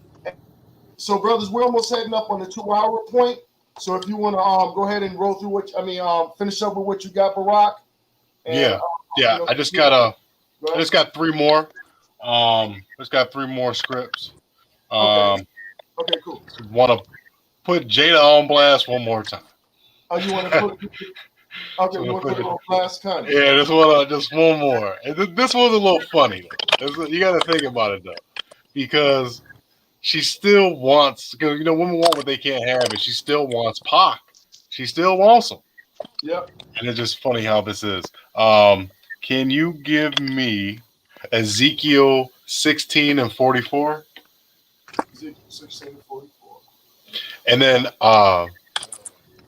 Aria, can you give me Proverbs 22 and 6?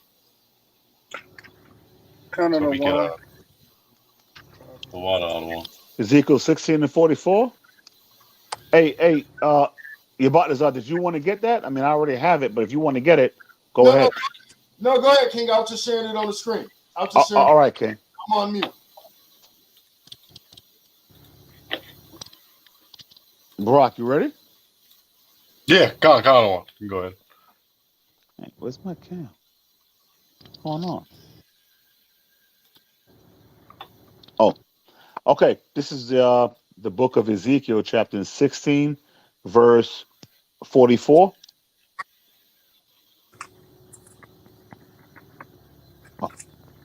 Kind of one. Behold, every one that useth proverbs shall use this proverb against thee, saying, as is the mother, so is her daughter.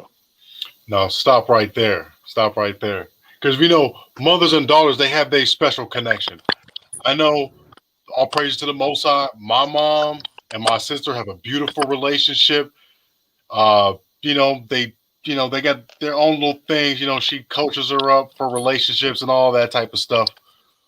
But there's a flip side. There's the negative side to that too as well.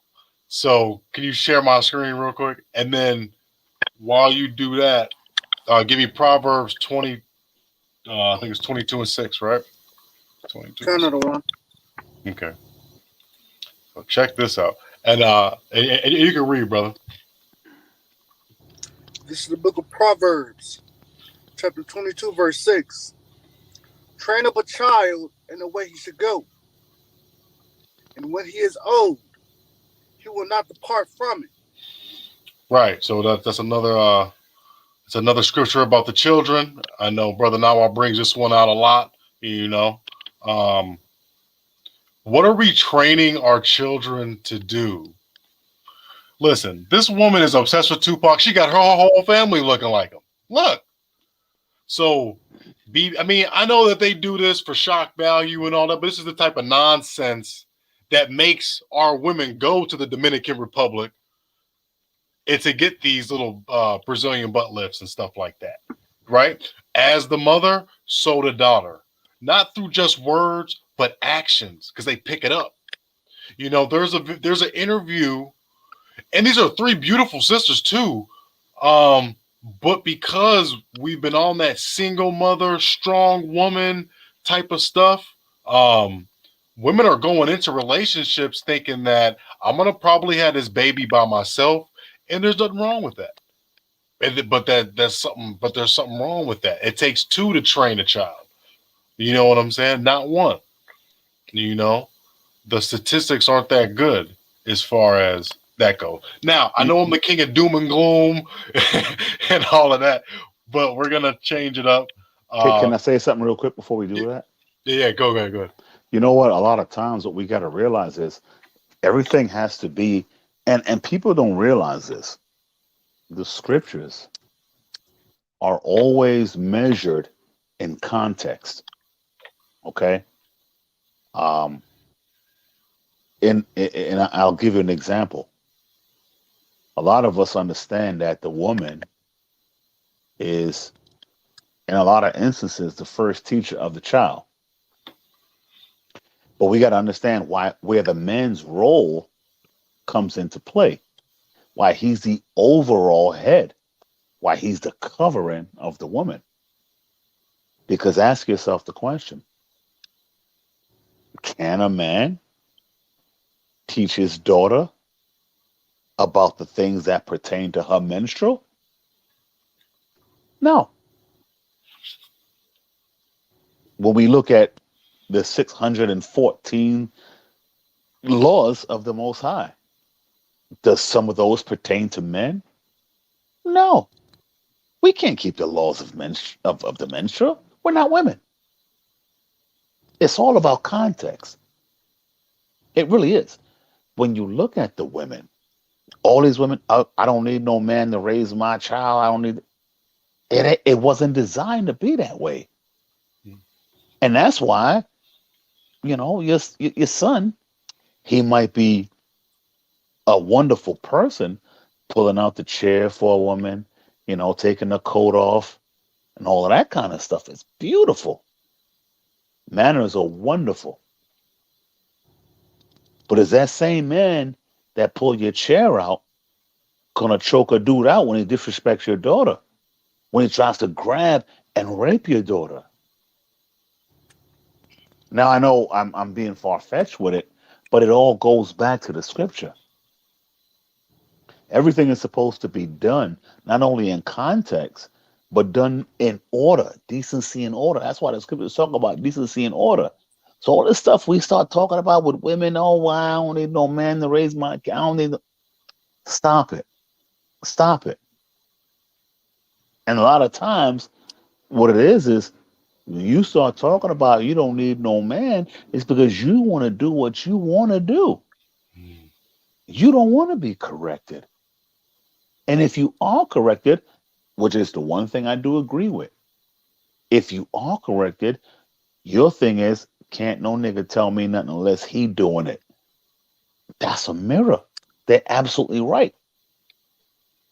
But even when that happens, it doesn't work out the proper way because they still don't want to listen. So when you were talking about, you know, the abortion and things like that, hey, listen, man, what they got to realize is, look, Esau, we don't want to be you, but we do want what you got.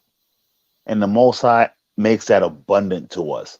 So all we got to do is go back to the law, statutes, and commandments of the Most High, and all these things should be added unto us, like the Mashiach said. God, God. And God. and that's really it. You know what I mean? So all the other stuff with, it's like, come on, stop, y'all. You're going to look what you pay, you get what you pay for. You get what you pay for. Bottom line. I mean, that's it. That's the crazy way of saying it, but you get what you pay for. If you want to be a certain type of woman and you want a certain type of thing from a man, number one, you're not getting a man. Number two, you're gonna get what you ask for. I mean, and look, that's the bottom line. We all old here, except for some of the young kings here, and we all know we all deal with women. We all deal with our wives or whatever the case may be. We understand that. Hey, who old? Well, I mean, I am. You know what I mean? I am. But the Most High has been wonderful to me. Most High has been gracious. Kind of You know what I mean? Yeah. So, and a lot of you brothers, I hear a lot, man. It's like, wow, look what I used to know when I was your age, and you guys greatly surpassed us. That's why it tells you, the student becomes the master, and you guys are no longer students. So it's a wonderful thing. Now you ain't masters because you're not old, but you know what it is. I just wanted to point out, though, the brilliant thing about women, if you notice, they are built to teach the nation. One thing I do notice a lot, and I just thought about this, little girls. What do little girls do very well? They can repeat the songs on the radio like no other. There's videos out of a brilliant English black family, you know what I'm saying? Maybe Jamaican, Benjamin, maybe Judah, but the daughter's funny, and they just turn it on. She's just turning on songs on the radio, and she's just repeating it quickly. So that goes to show you that if the man is teaching you the Bible, you could spit it out and regurgitate it almost better than a man can. But as far as the understanding, that's where I come in, and then you get the program, and then you give it to the children, and you can spit it out better than me after you learn it. That's how that goes. So let's close it out with John 15 and 13. Hey, Slacky, then you had another video you was trying to bring out? I thought you did. Yeah, you shared it. Yeah, you shared it, then you took it back down. It's because the one video did them all.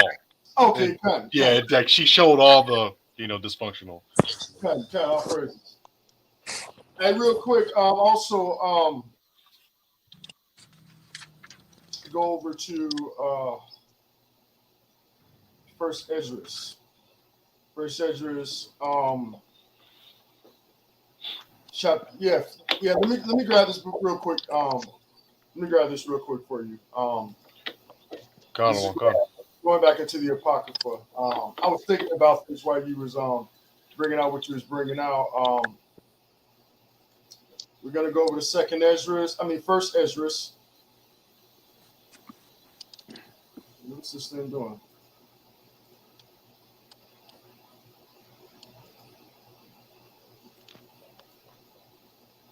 All right, here we go. I was in the wrong one.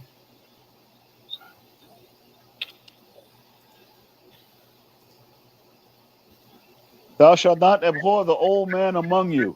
No, that's not it. That's not it. Nah, brother, I was just giving you That's not it. Con. And this is actually in wisdom right here, over in First Esdras chapter 4.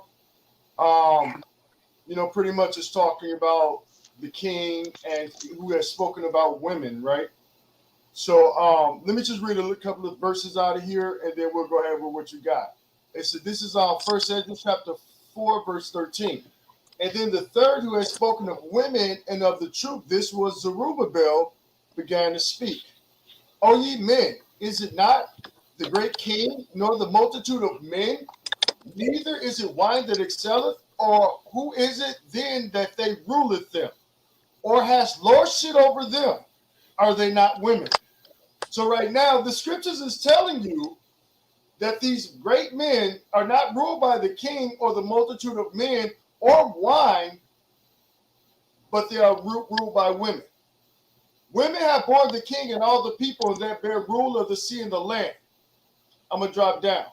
Let me see. Even of they came they, and they nourished them up that planted the vineyards from which the wine comes. Right. So this is talking about mothers being that first teacher of that child. Right. It talks about they also make garments for men, and these bring glory unto men. And without women, men cannot be. So we have to balance this out because we understand that without a woman, without a man, without a woman, there's no man. That's an imbalance, right? We know that a woman cannot exist without a man and vice versa, right? And this is the interesting part because it tells you what we fall into. Verse 18. Yea, and if men have gathered together gold and silver or any other goodly thing, do they not love a woman which is comely in favor and beauty? So it's a comparison of men loving women more than silver and gold. And then it's going to break it down real quick. Here it is, verse 22. By this also ye must know that women have dominion over you. Do ye not labor and toil and give and bring all to the woman? Yea, man taketh his sword and goeth his way to rob and steal, to sail upon the sea and upon rulers, to look upon a lion, and goeth in the darkness. And when he has stolen, spoiled, and robbed, he bringeth it to his love. Wherefore a man loveth his wife better than father and mother. So pretty much it's telling you the balance of what goes on here, because in the very next verse, it says, yea, many, talking about men, there be that have run out of their wits for women and became servants for their sake. Many have also perished and have erred and sinned for women, right? So the purpose of bringing this out is what we're talking about, breaking off of those drunken philosophies and doctrines of men in America. Men understanding their role, standing upright and steadfast in the role that was commissioned to them by Yahweh Bashem Yahushua, and the same orders as the chief priest was bringing out as far as the 613 laws that pertain to the women only. That's how we change this. This is how we fix this, and this is how we get out that condition. And Ambassador Barak, what was that scripture you wanted, King? It's going to be John chapter 15 and 12. We're going to let Yahweh Shai close us out. And that's crazy. Simps are in the Bible. Huh, who would have thought? God. God. Oh, man. Gotta love it. You gotta love the scriptures, man. So let's start up at you wanted 1 John 15. Start up at verse 9 if one of y'all want to grab it for him. First John, John 15 and 9. Kind of the one. This is the book of John, chapter 15, verse 9. As the Father hath loved me, so have I loved you. Continue ye in my love.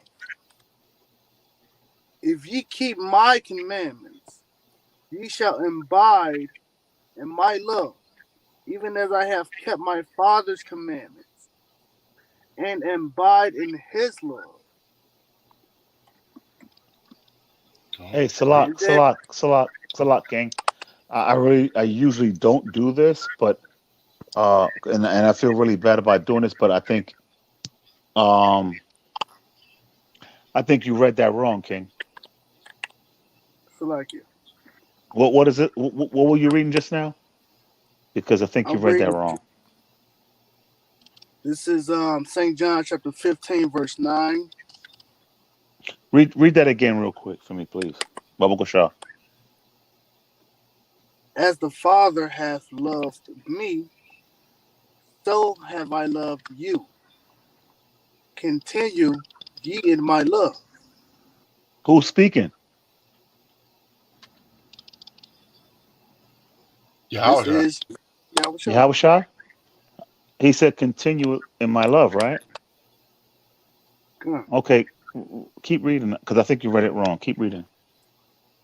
If ye keep me, No, if ye keep my commandments, ye shall abide in my love, Hmm. even as I have kept my Father's commandments. Abide in his love. Salak, These you didn't read that wrong. I was just wondering when we were gonna finally put the nail in the coffin on all this. Hey, all you got to do is believe and have faith and just believe in Christ. And can we put the final nail in the coffin on this now? Do we got to go back to John 14 and 15? John 15 and 14. This is coming from the Mashiach. Can we finally put the nail in the coffin? Or we need more?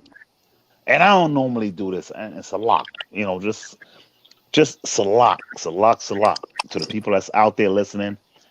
But this is the big thing, the great falling away that the scriptures is talking about. Can we put the nail in the coffin now? God. I'm gonna jump to verse 12. Finish it up, King. John chapter 15, verse 12.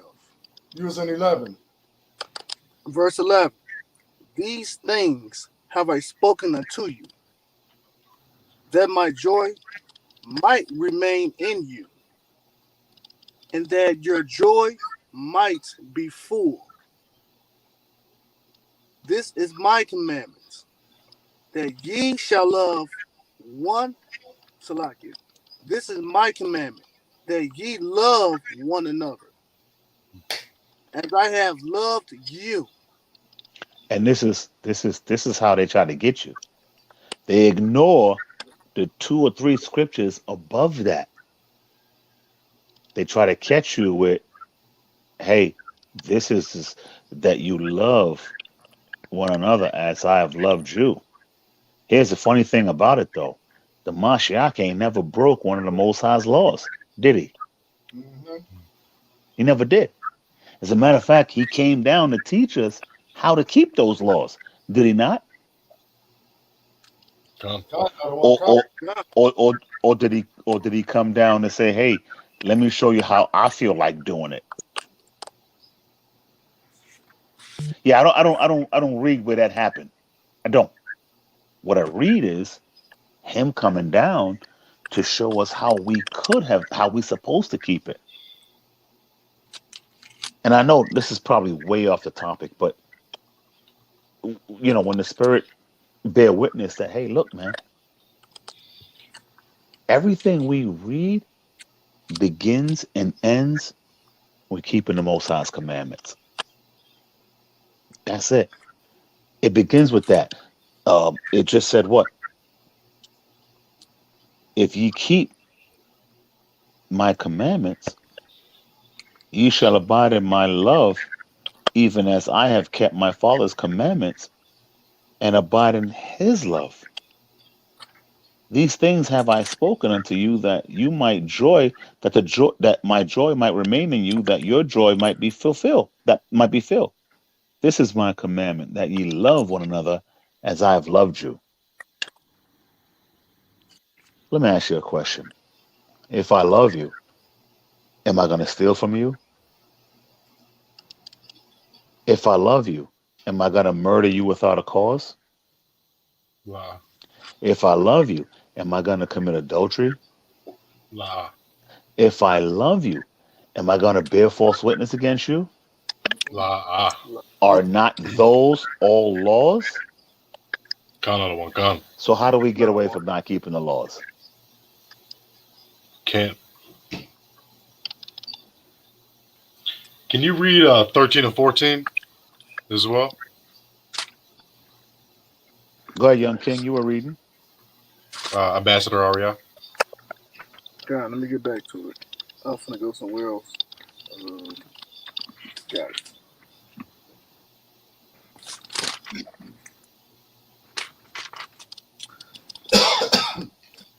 John chapter 15 and verse 13. Greater love hath no man than this, that a man lay down his life for his friends. And then what do you say after that? Ye are my friends, if you do whatsoever I command you.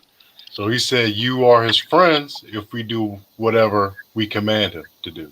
So let's, continue repenting.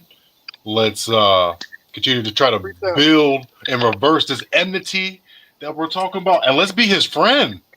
Let's be his friend, because that's what real friends do. They're gonna lay their life down for these laws, statutes, and commandments, just like he did. But He what was did he command embarrassed you when to he was do? down here, man. But what Huh? did he command you to do? He said, "You are my friends if you do whatsoever I command you." But did he not come down and tell us that the words he speak are not his own, but the Father's? There's no getting away from that. But the great falling away has our people getting away from the commandments, and it's just believe. All I got to do is wake up one day and believe, and I can go on about my business.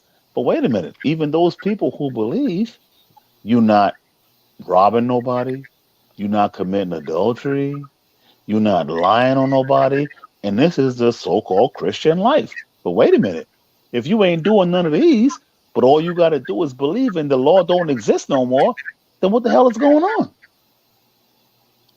These things that you're doing is based on the law. So how is that done away? How's the law done away with? Con.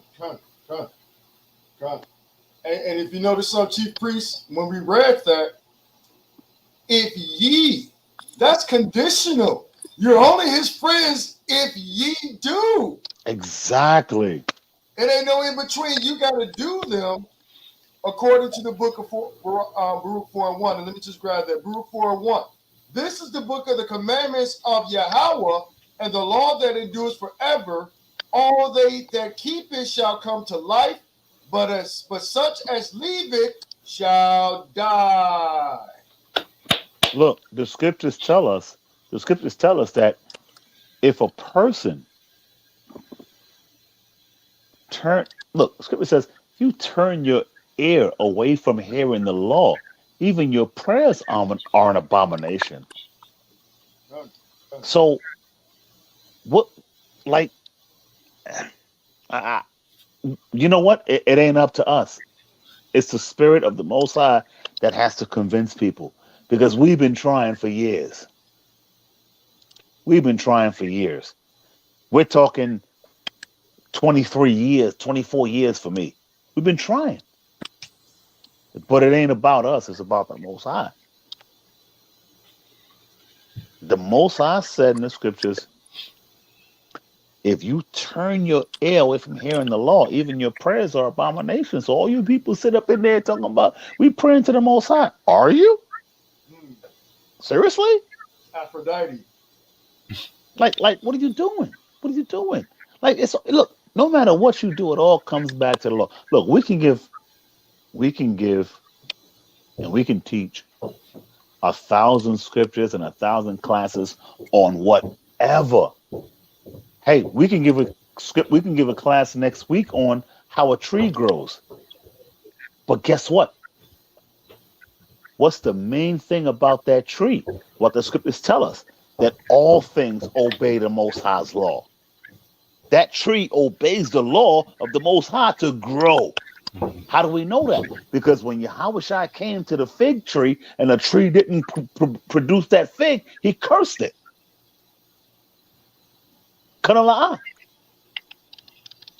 So it doesn't matter what we teach here if the people don't understand that. Hey, look, man, it goes back to the law. It goes back to the laws of the Most High. It don't matter. Everything goes back there. And I know, I'm sorry, Salak, I'm not taking over your class. Barak, Oh no, it's just no, that's beautiful. It's just we can teach all these things, but unless we go back to the essence, unless we go back to why these things are happening, because guess what? When we go back, we find two things: our curses and our blessings. We find why we got into this and how we can get out of this. That's what we got to be teaching. Con, I got Proverbs 7:2. It says Do it. it says Proverbs 7:2. Keep my commandments and live in my law as the apple of thine eye. Now, here's the funny part about it. You get a lot of these so-called Christians. Their thing is, well, Jesus changed all that. Okay, well, let me get this straight. You're telling me that the Most High, the Creator of all, decided that when I said forever, because the Messiah that I sent down died on a cross and redeemed you back to me, that forever was done with? It was only forever until he came? Now, last I checked, forever was never ending. I'm not the smartest person in the world, but last I checked, forever was never ending. So when you turn around and you look at the life of the Mashiach, beautiful. We love that. Look, there's no nothing without him. But he never spoke against forever. So where did they get that from? This is what we need to incorporate, and that's why I'm gonna say the water for you brothers. I got to be honest, man. You brothers impress me a great deal because um, I like where you guys go with not only the scriptures but uh, you know the history and the things that tie in on a natural level. I really do like that. It's a wonderful thing to see because it reminds me of how we used to do back in the day. So it's wonderful to see that we at least tried to pass down something through the scriptures and through the Most High and Yahushua. Now you guys are not as good looking as we were back in the days, but it don't matter. These things don't matter. And we'll take that. Yo, the water for the support. Absolutely. All the precepts that y'all brought out, man. Love y'all, man. I love this camp, man. I love using the platform for something good. You know what I'm saying? We all got our own little platforms, but ain't nobody come up here and spewing out these scriptures edifying the people. You know what I'm saying? So I'm just thankful to be on with you. And Con. So I guess that's it, huh? Yeah, y'all got yeah. My sister. This was great, man. I really enjoyed this. Con, me too. Yeah, my screen is frozen. It's frozen. Yeah, I'm frozen. So I'm trying to shut it out, but it won't let me. So I gotta wait. That just means we supposed to talk about more stuff. Okay. Right. So now it's jumping in. Now it's just let me in. We supposed to talk about more stuff. That's all. Because show gotta keep going. Yo, but shalom, everybody. Shabbat shalom. I hope you enjoyed the class. You know, I'm not Pawar level yet, but we're getting there. I'm gonna get my PowerPoint game right. You know what I'm saying? And that's okay. There's different members of the body, man. Everybody brings something to the table. So Paul might bring a certain thing, but you bring a certain thing, and guess what? That certain thing you bring is enough for the people that need to hear it. So it's all good. Hey, it's all good. Let me bring something out. I just knows what the mother Bethia said. She says, "Greatly surpassed me, and I'm older than you all, and was taught much in 1 year by you all." I'll pray this mother Bethia. Hey, and I'll pray the Most High. Now we have Hashem Yahushua Barakatah. You know, we give all praise and glory to the Most High, which is vessels, and the Most High puts His words in our mouth, like He did Moses. You know. Yeah, that ain't got nothing to do with us. Nothing. Nothing. God. And if it did, it would be me personally. I mean, All right, cut. All right, Israel, man. Y'all enjoy y'all Shabbat. We know y'all just came off to the new moon. We'll let you know if the brother Barak is going to be going on again during next week's class. And if not, I believe this Monday is Columbus Day. Mm. So we might have something in store dealing with that next week. After Maybe this. That'll be nice. That goes right in pointed to what you want to bring out. So yes, Khan, the water, King. I got some reading to do, family. Okay, Khan. He made sure he showed that, didn't he? Yeah, I got to, or else I'm not gonna read it. So now it's on me. I gotta read it now. I gotta read it now. Khan. All right, everybody. Shabbat Shalom, Shabbat Israel. To the 12 tribes scattered abroad, greetings, brethren, and we wish you all a happy Sabbath and a great night with your family. Shalom, Shabbat Shalom. Shalom, Shabbat Shalom.